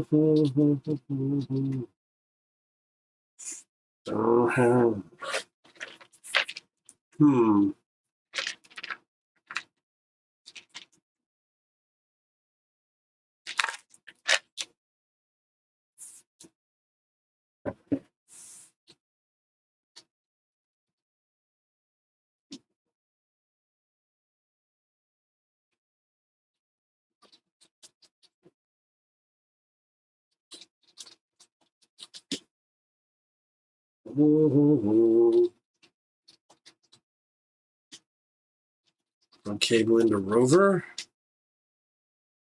These are all the things I have. I guess that means I need something else. We'll take that Claude. I already have the Claude. Alright, I'm going to different places. It's about the exact center of the torus litera plane. Oh, it's in my rover. Oh, good heck. This is not safe. Okay, Emery crater. So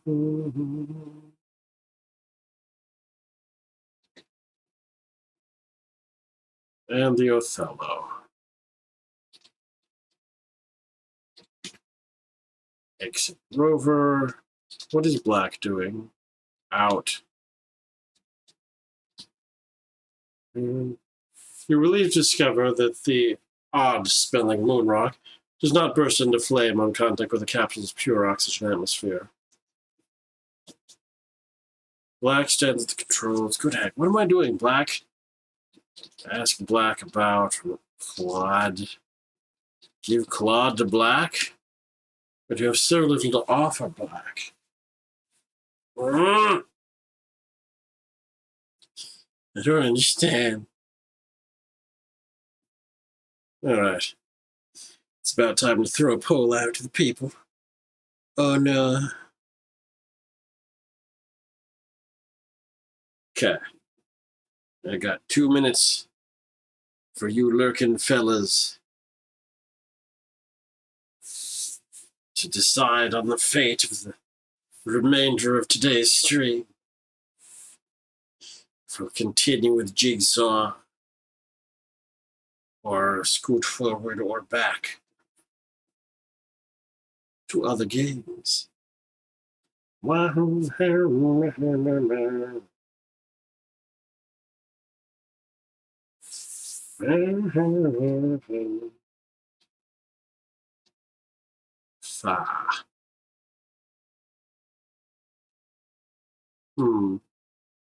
would feel like if I brought the rod in here.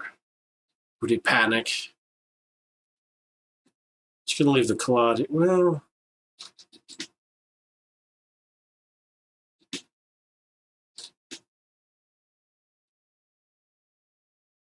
really is tiny, like 2 phone boxes.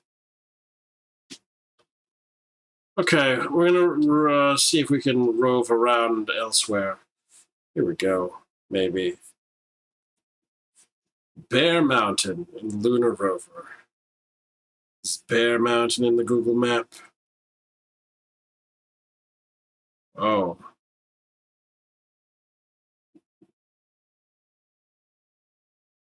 Okay, that's kind of Bear Mountain-y. The mountains are deceptive.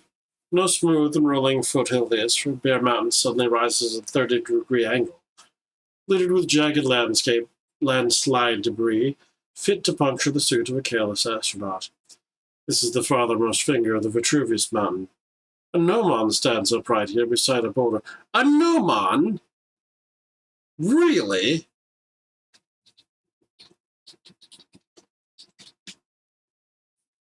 Gnomon is an island, or astronaut Jack Smith on every possible occasion.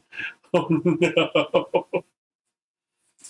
The geologist Gnomon, an accurately made tripod of measuring rods used to provide color and length scales for photographs. Okay. I don't know if I'm going to be using that.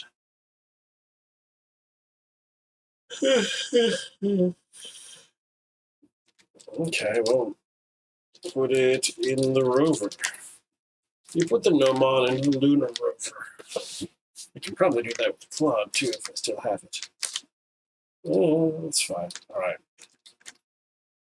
Can't go south. Module to the northwest.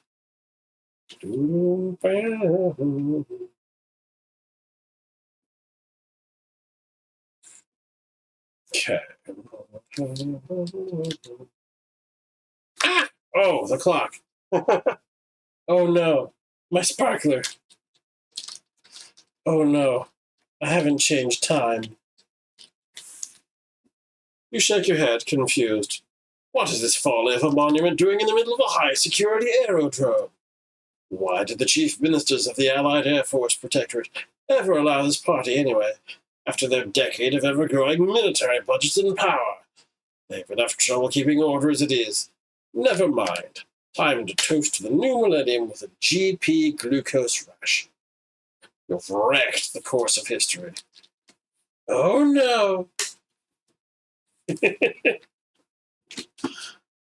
Heck.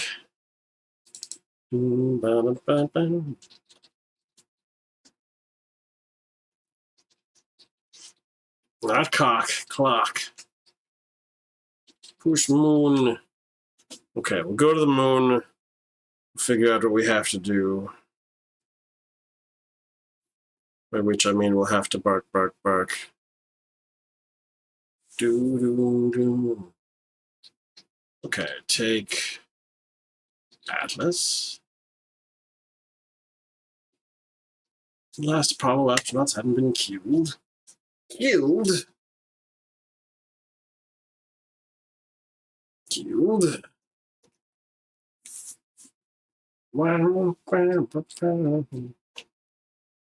Nobody at your school ever talked about Apollo. Oh.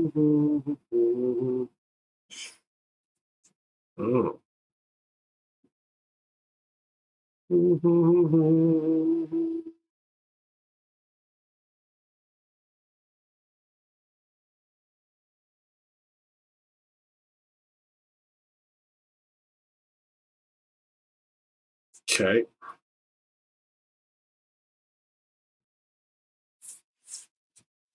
All right. Do the thing, Litro Valley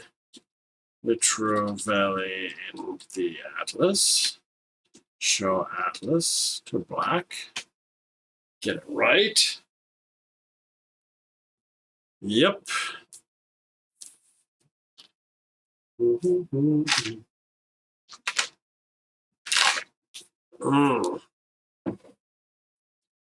Ask Black about astronauts.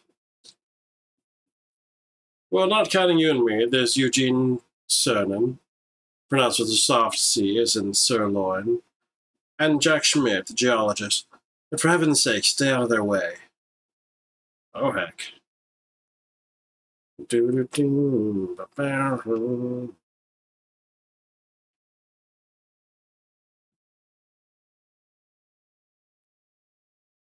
There was a Ronald Evans, if we're talking about Apollo 17.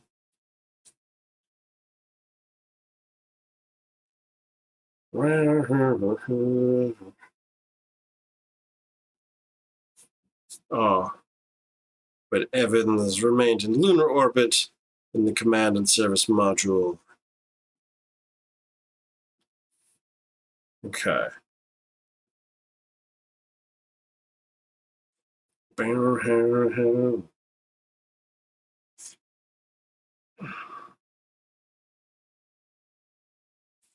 Okay, yeah, I better turn off that clock. Okay, let's go ahead and land on this moon. Okay. The Othello has landed. Save. I'm going to call this one Moon Landed.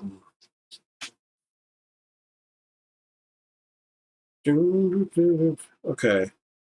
So the Gnomon, the Claude, the Sunshade.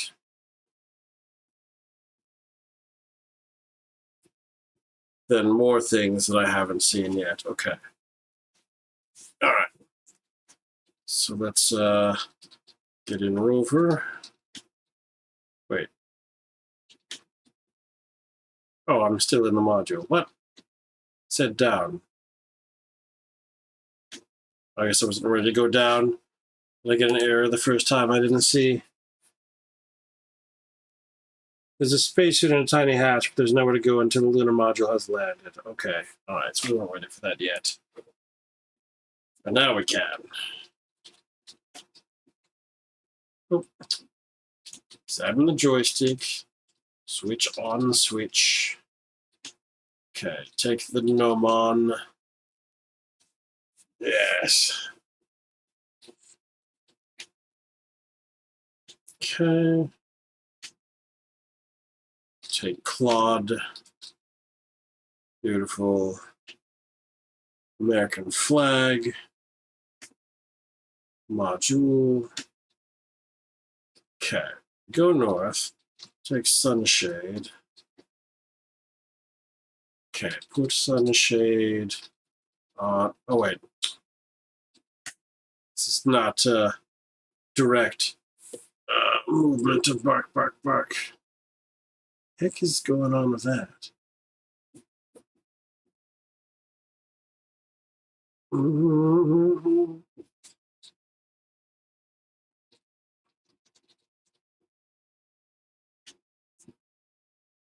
Okay, I'm going to assume that's correct. With, no evidence.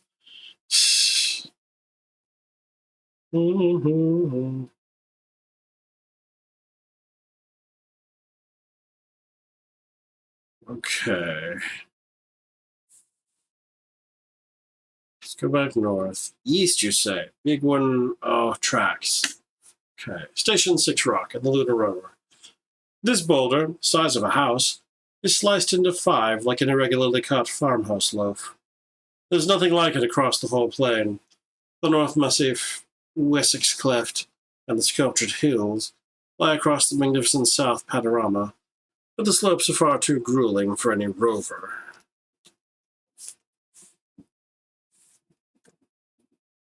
You're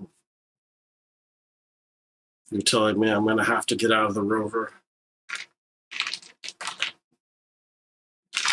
Like,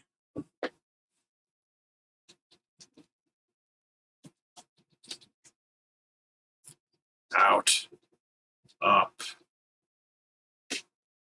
Only black sky above.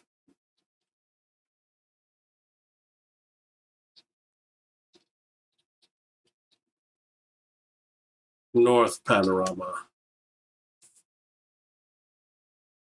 The lunar soil is slippery underfoot, like walking on clay made of tiny marbles. Really, there's no way further north without a one-man flyer, which the Apollo designers reluctantly abandoned work on. No.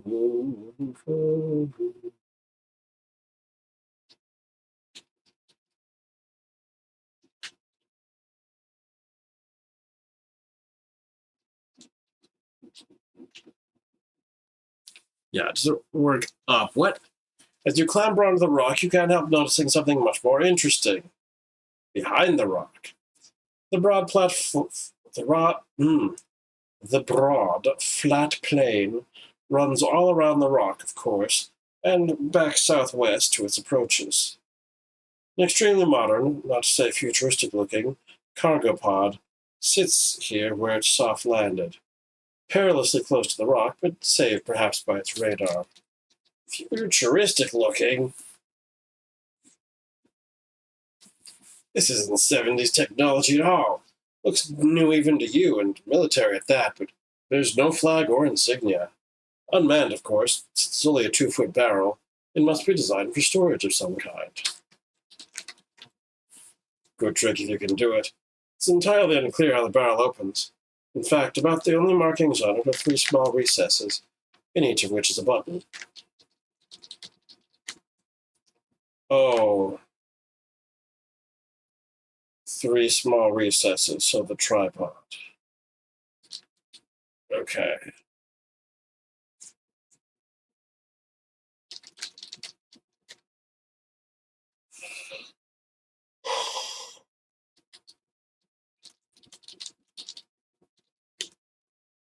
Alright, okay.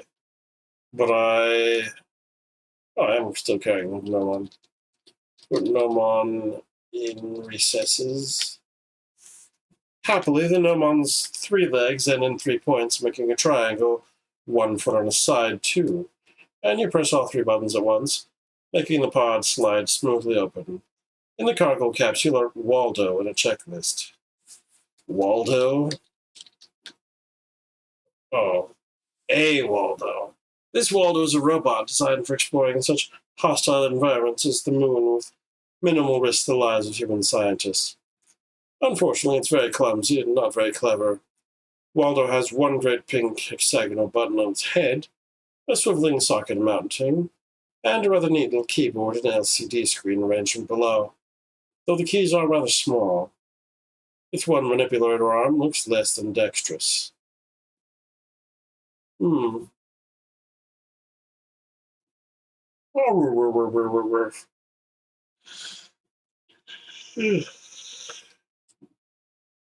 Yep. Oh, heck with the sleepiness. All right. Checklist too, huh?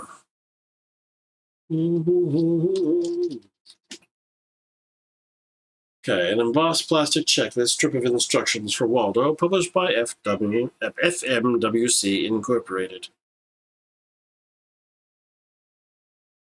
Type comm cycles. Ah, boy. Comms forward, return, or R turn, L turn, sample. 64-bit. 8-line technology. I'm writing all this down because shenanigans. TM.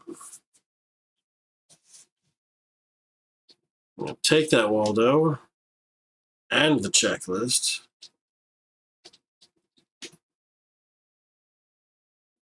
Shenanigans. Oof.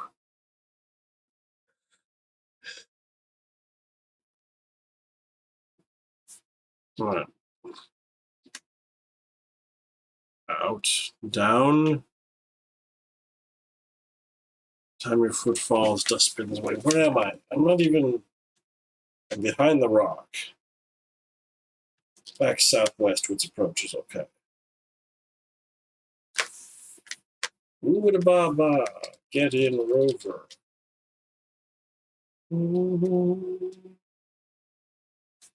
Oh, 17 landing site. Okay, Alsip.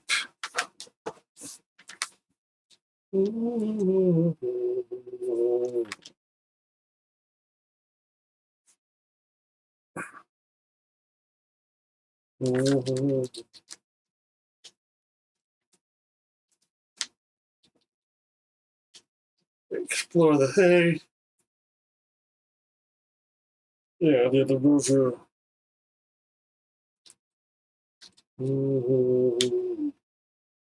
Right, so when I say it seems unwise to drive further southwest, you could walk. I don't like how this light is flickering. A tortilla flat. The tortilla flat, these names, you will have gathered by now, were not the work of the International Astronomical Union, who got more and more pompously annoyed with NASA as Apollo went on, is a long swathe northeast to southwest, rising toward the South Massif. Travel west is blocked by a rill. You're about at the northeast corner of the small squarish Lara crater, crouched behind its low rim. The crouch is because the real Apollo 17 astronauts are raking a detailed geological sample at the far corner beside their repaired lunar rover, and you don't think it's wise to be seen by them. Not wise at all.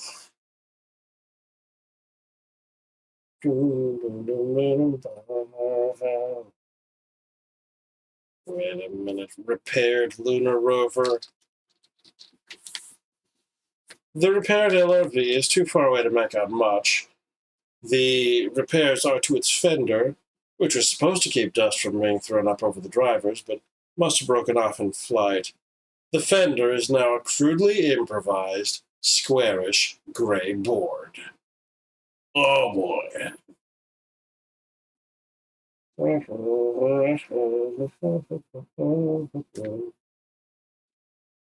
Okay, so we have to... Oh boy. Alright, so we're going to go back east.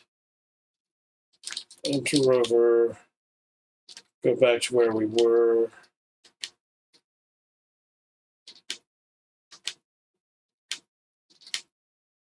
Such travel. Oh, good heck. All right. Black is amusingly taken with Waldo and crouches down to rub its head. Hello, Waldo, says your bête noire. What a clever robot you are. One day we'll have lots more like you and never need to go into space ourselves at all. Wonder how Kaldeki got you back from our time. You were trying hard not to smirk, never having been the kind of person to name a car or a fridge, but it's a losing battle. Black glares, piqued. You've never heard of a Waldo? What? An early space capsule like the... Yeah, okay. Black stands at the controls. All right. What about her?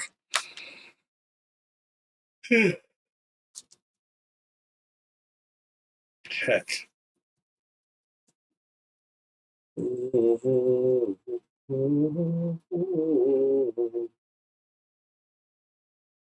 Oh no. So we have to specifically program the Waldo from here. Oh, heckin' cakes.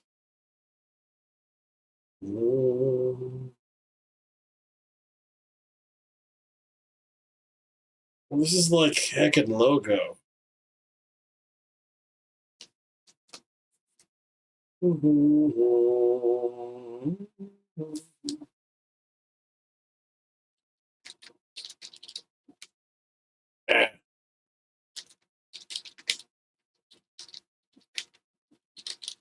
Checklist.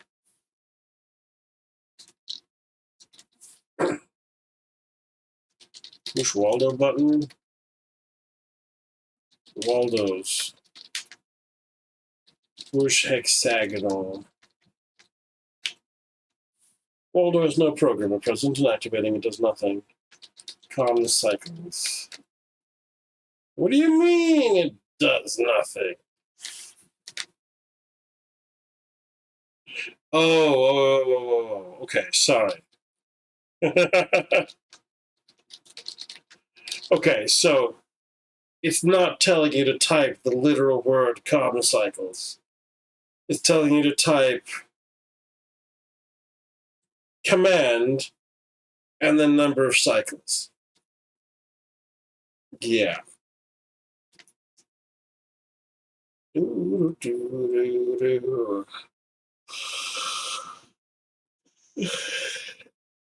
Heck.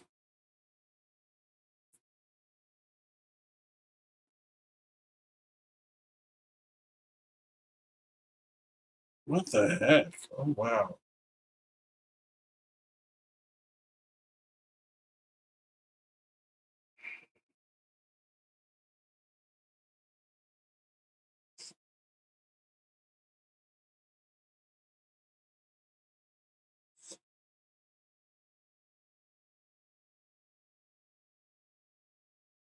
This is complicated. I mean, it's not complicated to directly follow the instructions that are on this in front of me. And don't even bark with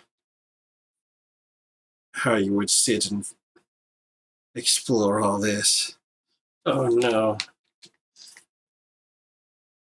I'm not even sure. Okay, so it's telling me to do forward 2, send him along a rim, 2 right turns, going another rim. Well, not 2 right turns. Yeah, 2 right turns. Go 2 forward, 2 more right turns. Take a think.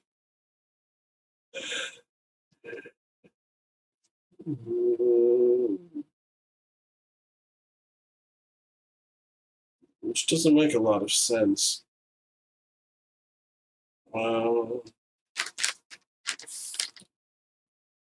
Okay, so type forward 2. Screen reads forward 2. Okay, our turn 2.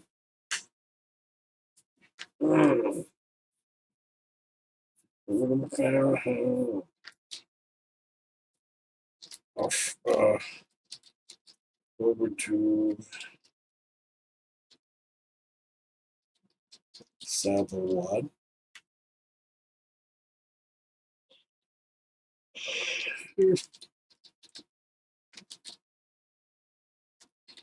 Forward 2. Turn 2. Forward 2. And the memory full light is on. Interesting.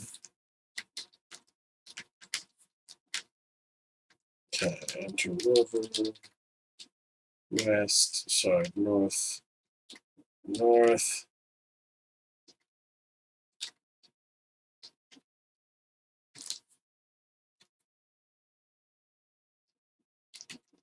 Shooty craters. Okay, out. Go southwest. Over the radio, you hear astronaut Schmidt telling Houston that looks like a finally vesicular version of our pyroxene Gabbro. Okay. Oh.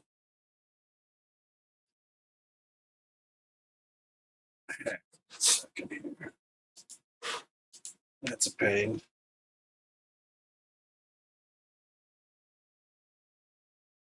Mm.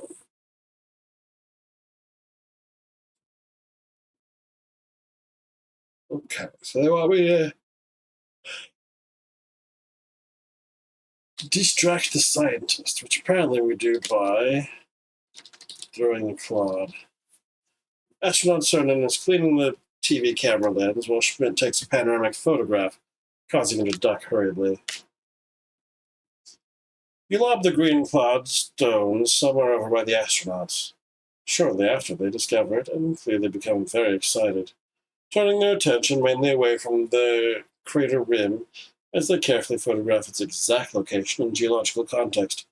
You feel a little guilty about this. Oh, hey, says Schmidt, having apparently spotted something. Your heart stands still. This is orange soil, he eventually says.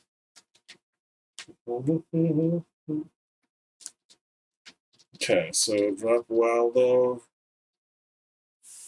Drop. Don't move it until I see it, Sentinel replies excitedly, moving over to join him. Turn Waldo south?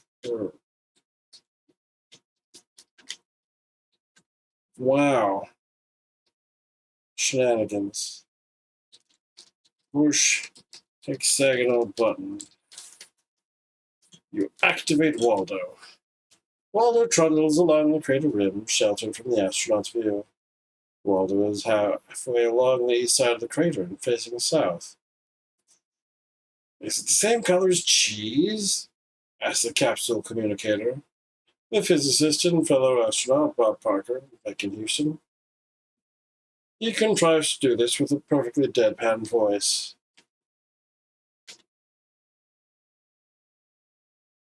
Hmm. Waldo trundles along the crater rim, sheltered from the astronaut's view. Waldo's at the southeast corner of the crater and facing south. Schmidt replies that is nearly the color of the decal on his camera. You have no idea what color that is, but luckily Bob Parker does, as he copies that.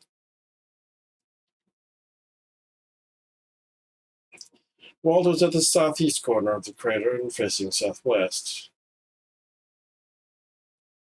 Okay. Rotating. Waldo trundles along the crater rim, sheltered from the astronaut's view. Waldo's halfway along the south side of the crater and facing west. Yes. Wakefulness is continuing to elude me. Still need to hear from the sleep doctor about further measures. Mm-hmm. Or possibly I might just have to readjust the time of the stream. Who knows? Hmm. Or it could involve more caffeine. All right, Waldo, keep going. Waldo rotates 45 degrees right. Simon is still dusting instruments, but is quite excited. This is nothing to Schmidt, who is animated indeed. Okay, sport fans, a trench, he declares. Waldo takes the fender off their LRV. Waldo is opposite the corner of the crater facing north. The manipulator arm holds the edge piece. Okay, keep going.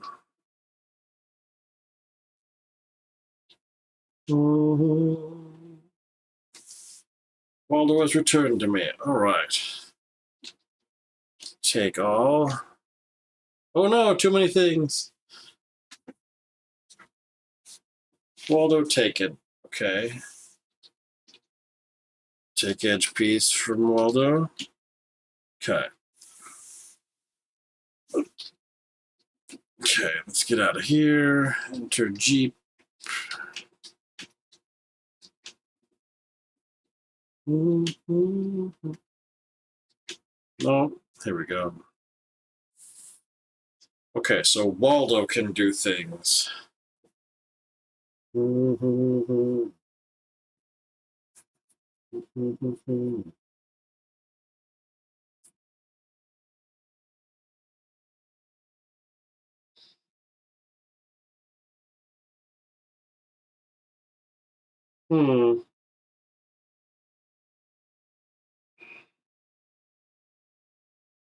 Okay, so let's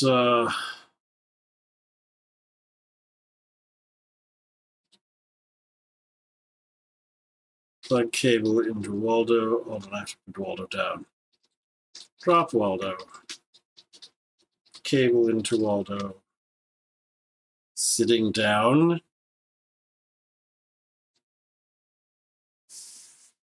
What do you mean sitting down?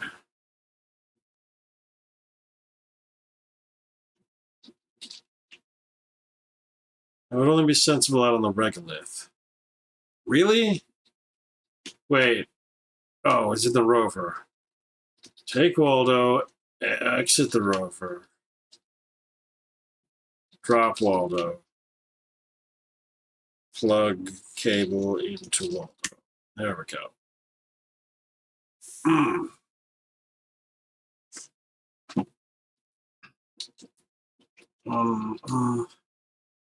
Put edge piece, checklist, and Nomon in rover. All in rover. Boom, boom.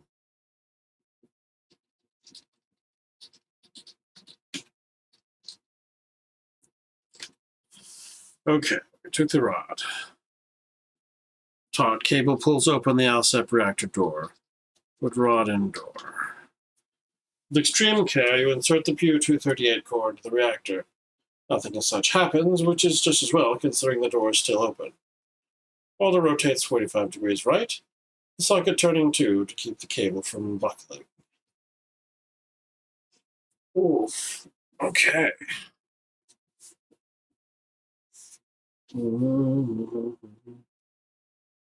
Waldo trundles.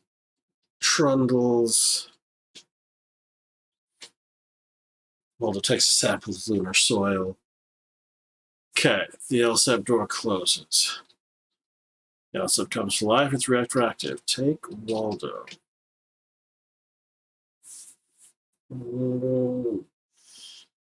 All right.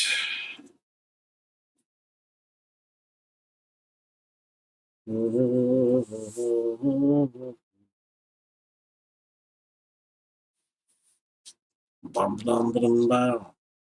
And that was what we needed to come here for. Okay.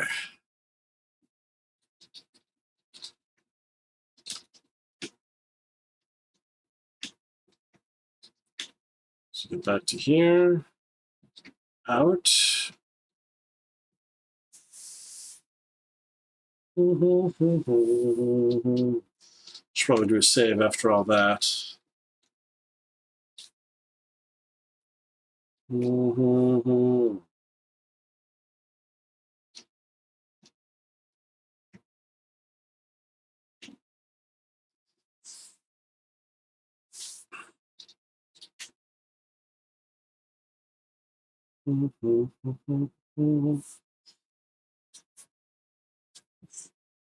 Okay.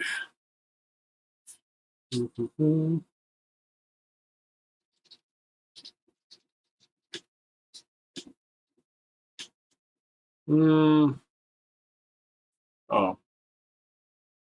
You take the time, Window Black says. I've always wanted to walk on the moon, so I'll go for a walk first. Just a little way up Bear Mountain, I think, to look at the view. But you do get a quick, breathless hug before Black checks the second spacesuit out of the engine bell base and crawls through the airlock. This seems to matter rather a lot to you. Oof.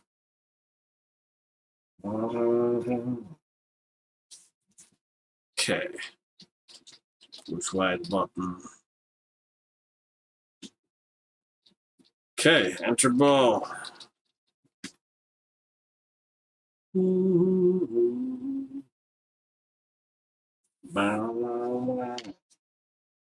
Okay.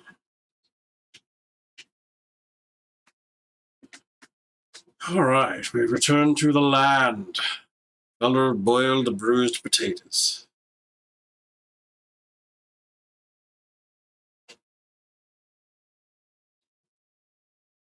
Okay.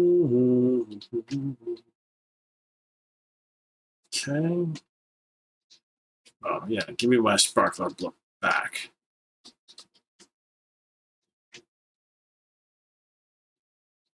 Okay. So we're going to save after all that. Heckin' moon. Let's see what the footnote for this section was. This was C4. Sinan and Schmidt were the last of the 12 men on the moon. Their 3-day survey was the most substantial manned spaceflight in history. The Russian robot missions ended in 1976, and the moon was abandoned until 1990, when the tiny Japanese Hagoromo satellite made it to lunar orbit but died there. In April 1994, the U.S. Clementine satellite remapped from a polar orbit and looked out onto the old landing sites.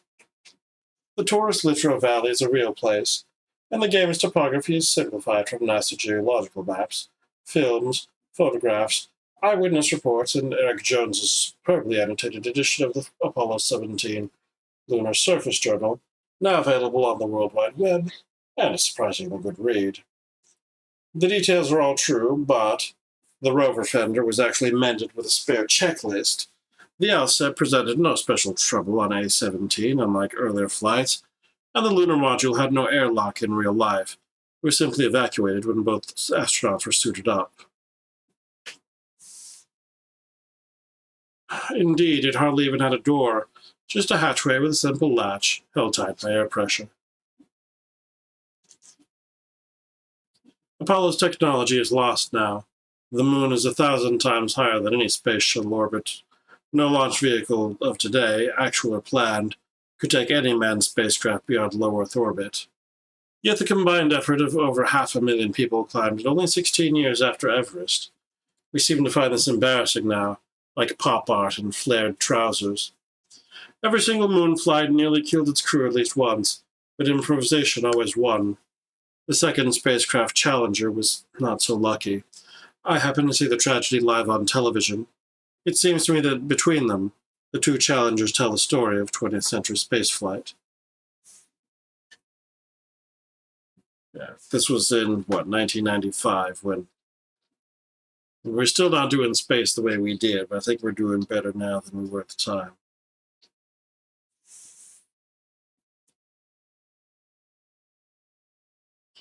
All right.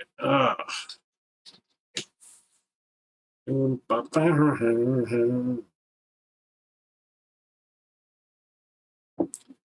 go to park.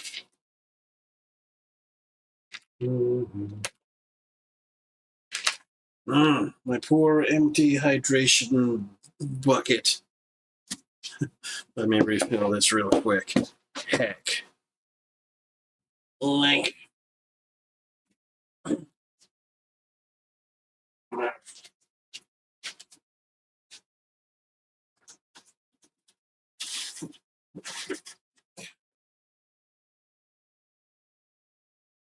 It's my last beverage, but it's Friday. The end of the day. We're done. Or the end of the week, I mean.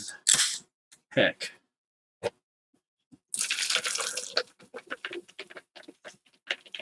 Oof.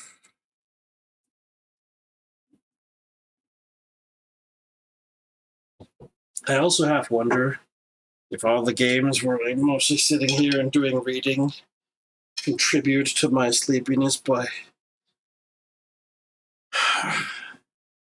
depriving my brain of oxygen because I don't breathe. Oh.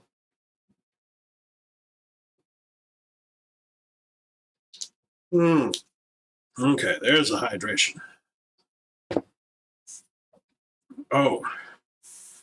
I got the last piece, actually. Let's put that down. X edge piece. Turn it. Again. Put it at A3. A wall covered with graffiti. The wall? Oh boy. Okay, A3 wall. Okay, but we've done record and moon. We're going to go to, well,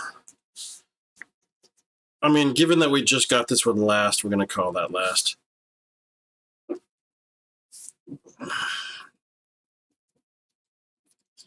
Let's go check out Park.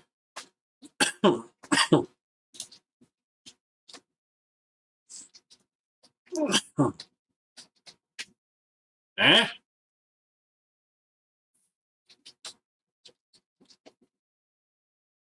Push D3 or D1. There you go. The piece of D1 presses in smoothly, like a button, then releases. You're sucked up once again into the time vortex. As you slow down, you briefly make out a secret film of a V2 rocket taking off, and then everything begins to change. Chapter 12. Into the Dark. Park railings. You stand in a crowd of English revelers in late Victorian dress, who are thronging through the wrought iron gates, to the north, of a poplar-lined park. The darkness is illuminated partly by the amazing new electric lamps within the railings. An old gatekeeper in top hat and tails, wearing a curious lead amulet and carrying a music hall cane, is welcoming the crowd in. Gatekeeping, huh? The gatekeeper is an ancient, wiry, white-bearded man. He looks resilient, watchful, and faintly familiar, though you can't possibly have met anywhere else. Amulet, huh? He won't let you near the amulet.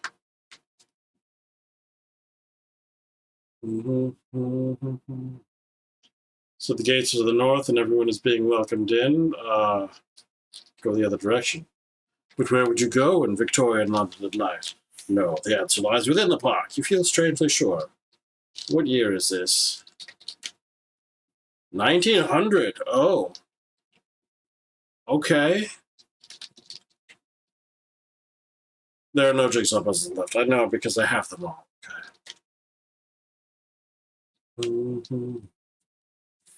The gatekeeper bars your way and speaks in a low echoing voice which the revelers do not hear.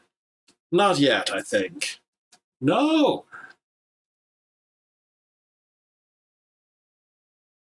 Wait, what? The gatekeeper consults a pocket watch on a fob and chain and strikes his cane decisively on the paving stone. Boom, sending me back. Wait, what? No.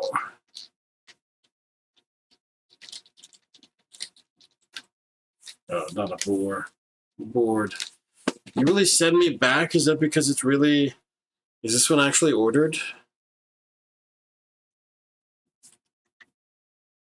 You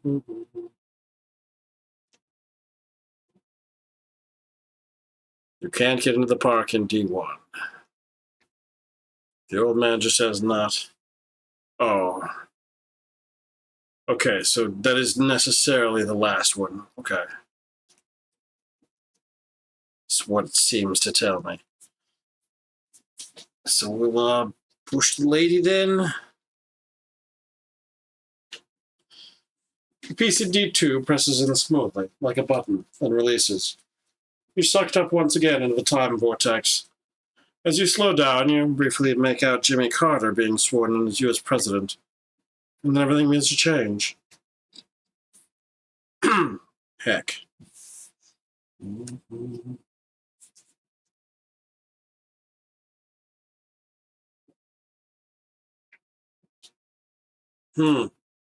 Chapter 13. Now, these have been being numbered. Did they make the other one Chapter 12, or is that, Yeah. Chapter 13. Christabel, my dear. Railings around Russell Square. Russell Square, reads the plaque a few inches from your eyes, which makes this London. These railings surround a green, tree-lined square and are themselves surrounded by genteel houses. The municipal gas lamps are lit.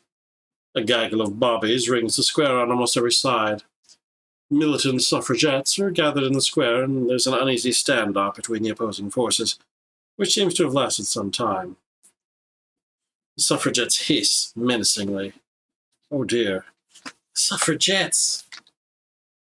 It is 1912. These bobbies, named for Sir Robert Peel, of course, surrounding, but keeping a very different distance from the suffragettes. They don't want a scene. One of the suffragettes kicks a small pebble across the square.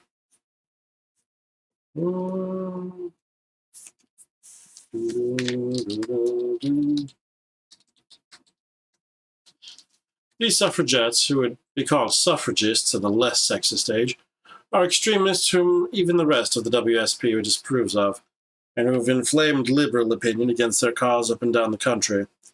The standard tactic is to break some windows, get arrested, go on hunger strike, and be force-fed. Bah?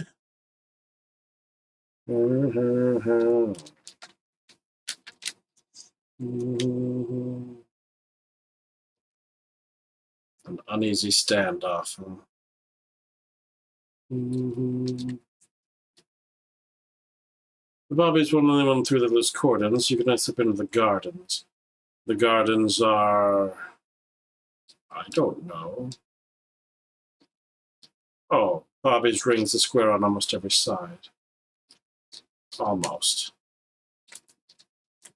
Where are the gardens?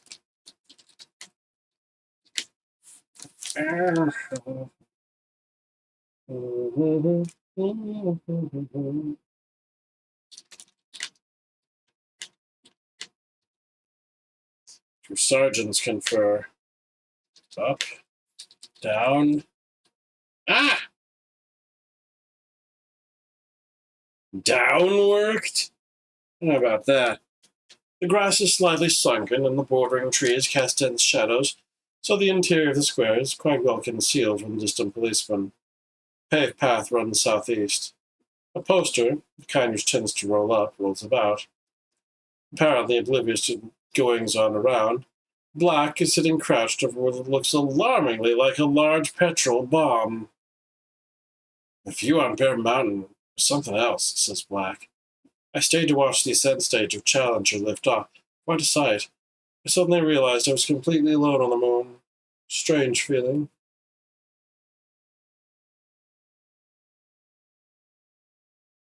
Hmm.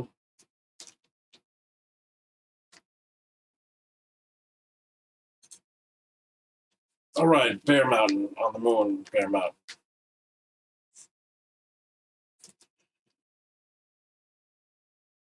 Okay.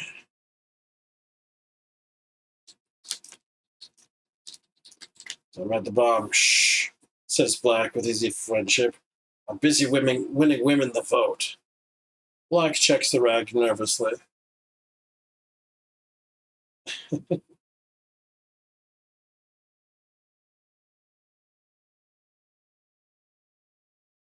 The walkthrough has decided that based on context clues, Black should probably be uh, a woman herself. But the game is only clear that we are different genders.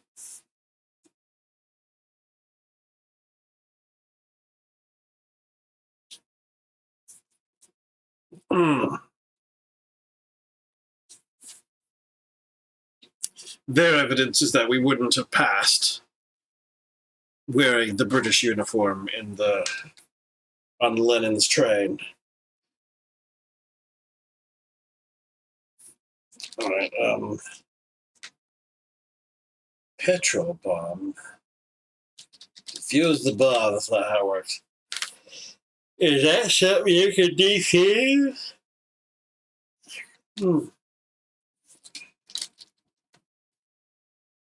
I can't check the rag nervously. In a few years' time, it would be called a Molotov cocktail. For now, dirty great petrol bomb will have to do.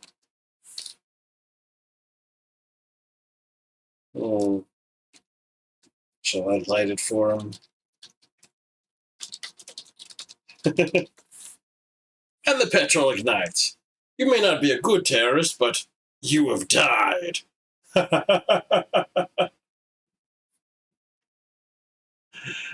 Oh no. Okay, alright.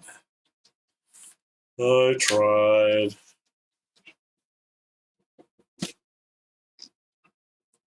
He's the worst.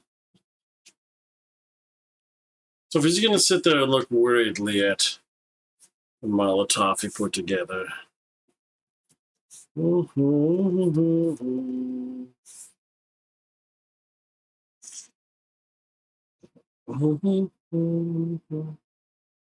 What? Ugh. Let's take this poster. An advertising poster which complacent men never give a second glance. This one's by the WSPU and depicts what a man can be and still have the vote. A drunkard, an idler, a criminal, and so on. Contrasted with what a woman can be and yet not have the vote. A scholar, a doctor, a mother, and so on. The men look shifty and ugly, and the women are saints.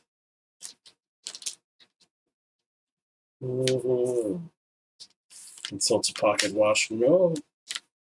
Near fountain. The water of the fountain appears to have been turned off, but a cherub still gasps upward at the night sky. The square crossing path runs southeast and northwest. A crumpled-up newspaper half hangs out of the fountain. A nightingale flutters dimly by in the dark sky. You mean sketch nightingale? At this distance, in this light, look lies entirely in this fountain.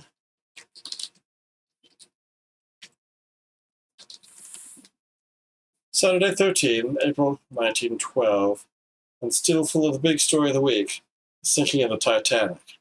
The details are all wrong, though. It's like, we were there.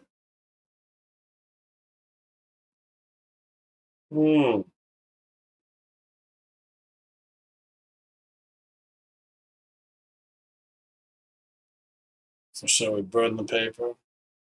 No. I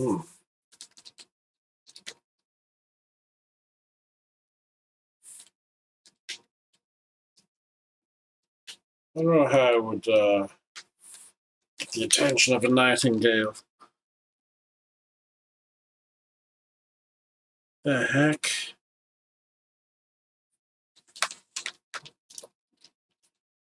The cornbread or the Madeline? A little more than an open bowl without its water.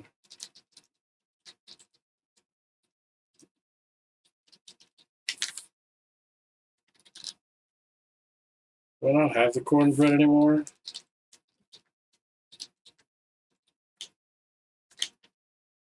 Cornbread? Are you really going to double word it at me? Britain, come on. Take cornbread.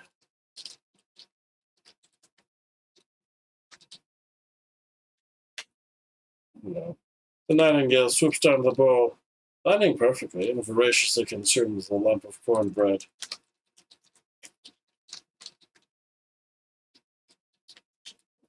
Sketching a picture of the nightingale. All right.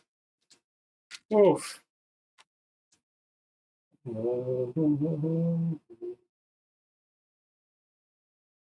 Heck. I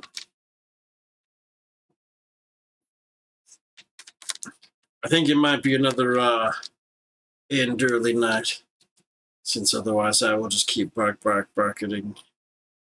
Is there much more of this area left? No, we'll go ahead and finish, I think. What the heck? Okay, path keeps going. What? Grass looks like a little muddy. It's probably a good path. Yeah, the path goes southeast and northwest. They are incorrect. Ugh. All right.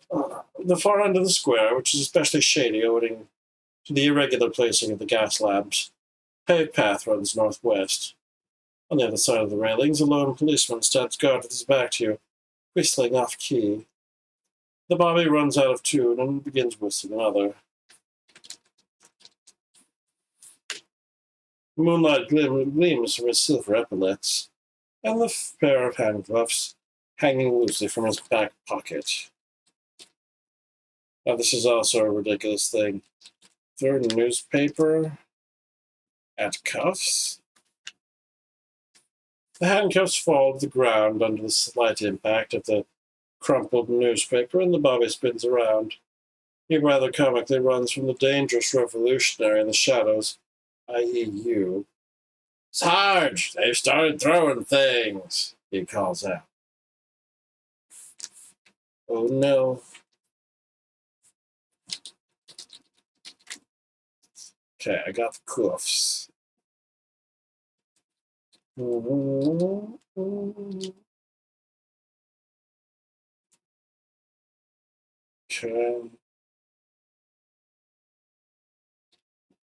Oh, hold on.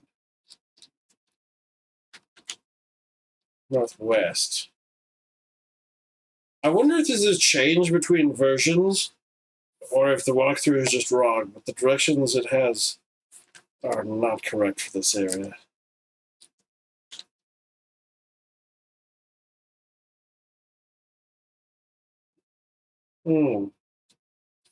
Black yards, and we got a pocket watch.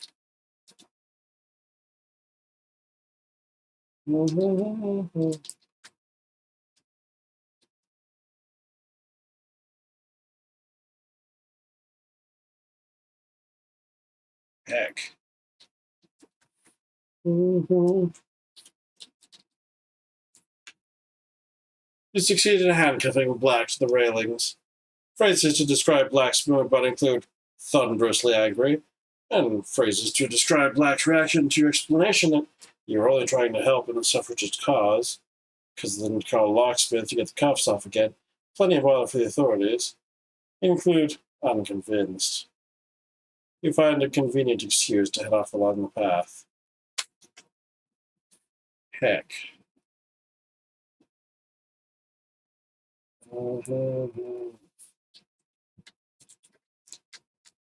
Okay, push button. White.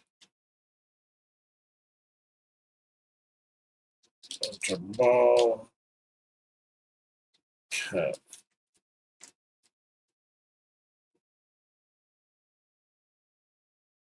Okay, streaks and bones. Steep mountain wall to the south is streaked here with foul white deposits, and tiny broken bones are scattered about where you stand.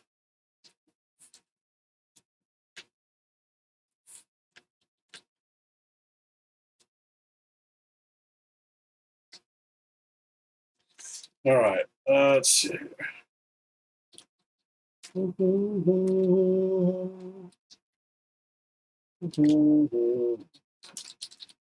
Okay. Where's our footnote for this one?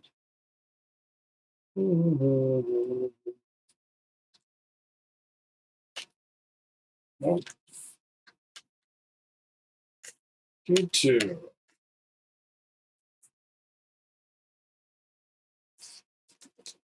Christabel Pankhurst was the most extreme of the extreme, at one stage basing herself in Paris, while she organized arson attacks against the British state.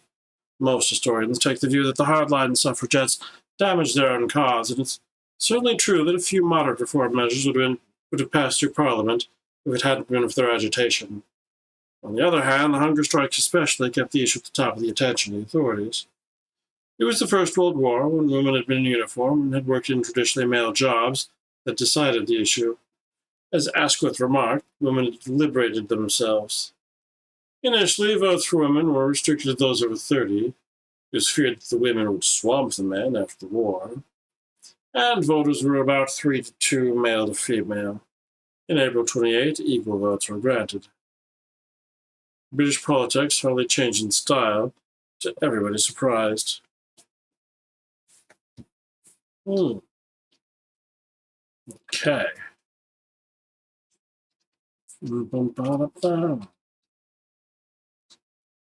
Okay. Done with suffragettes. We're going to call it here.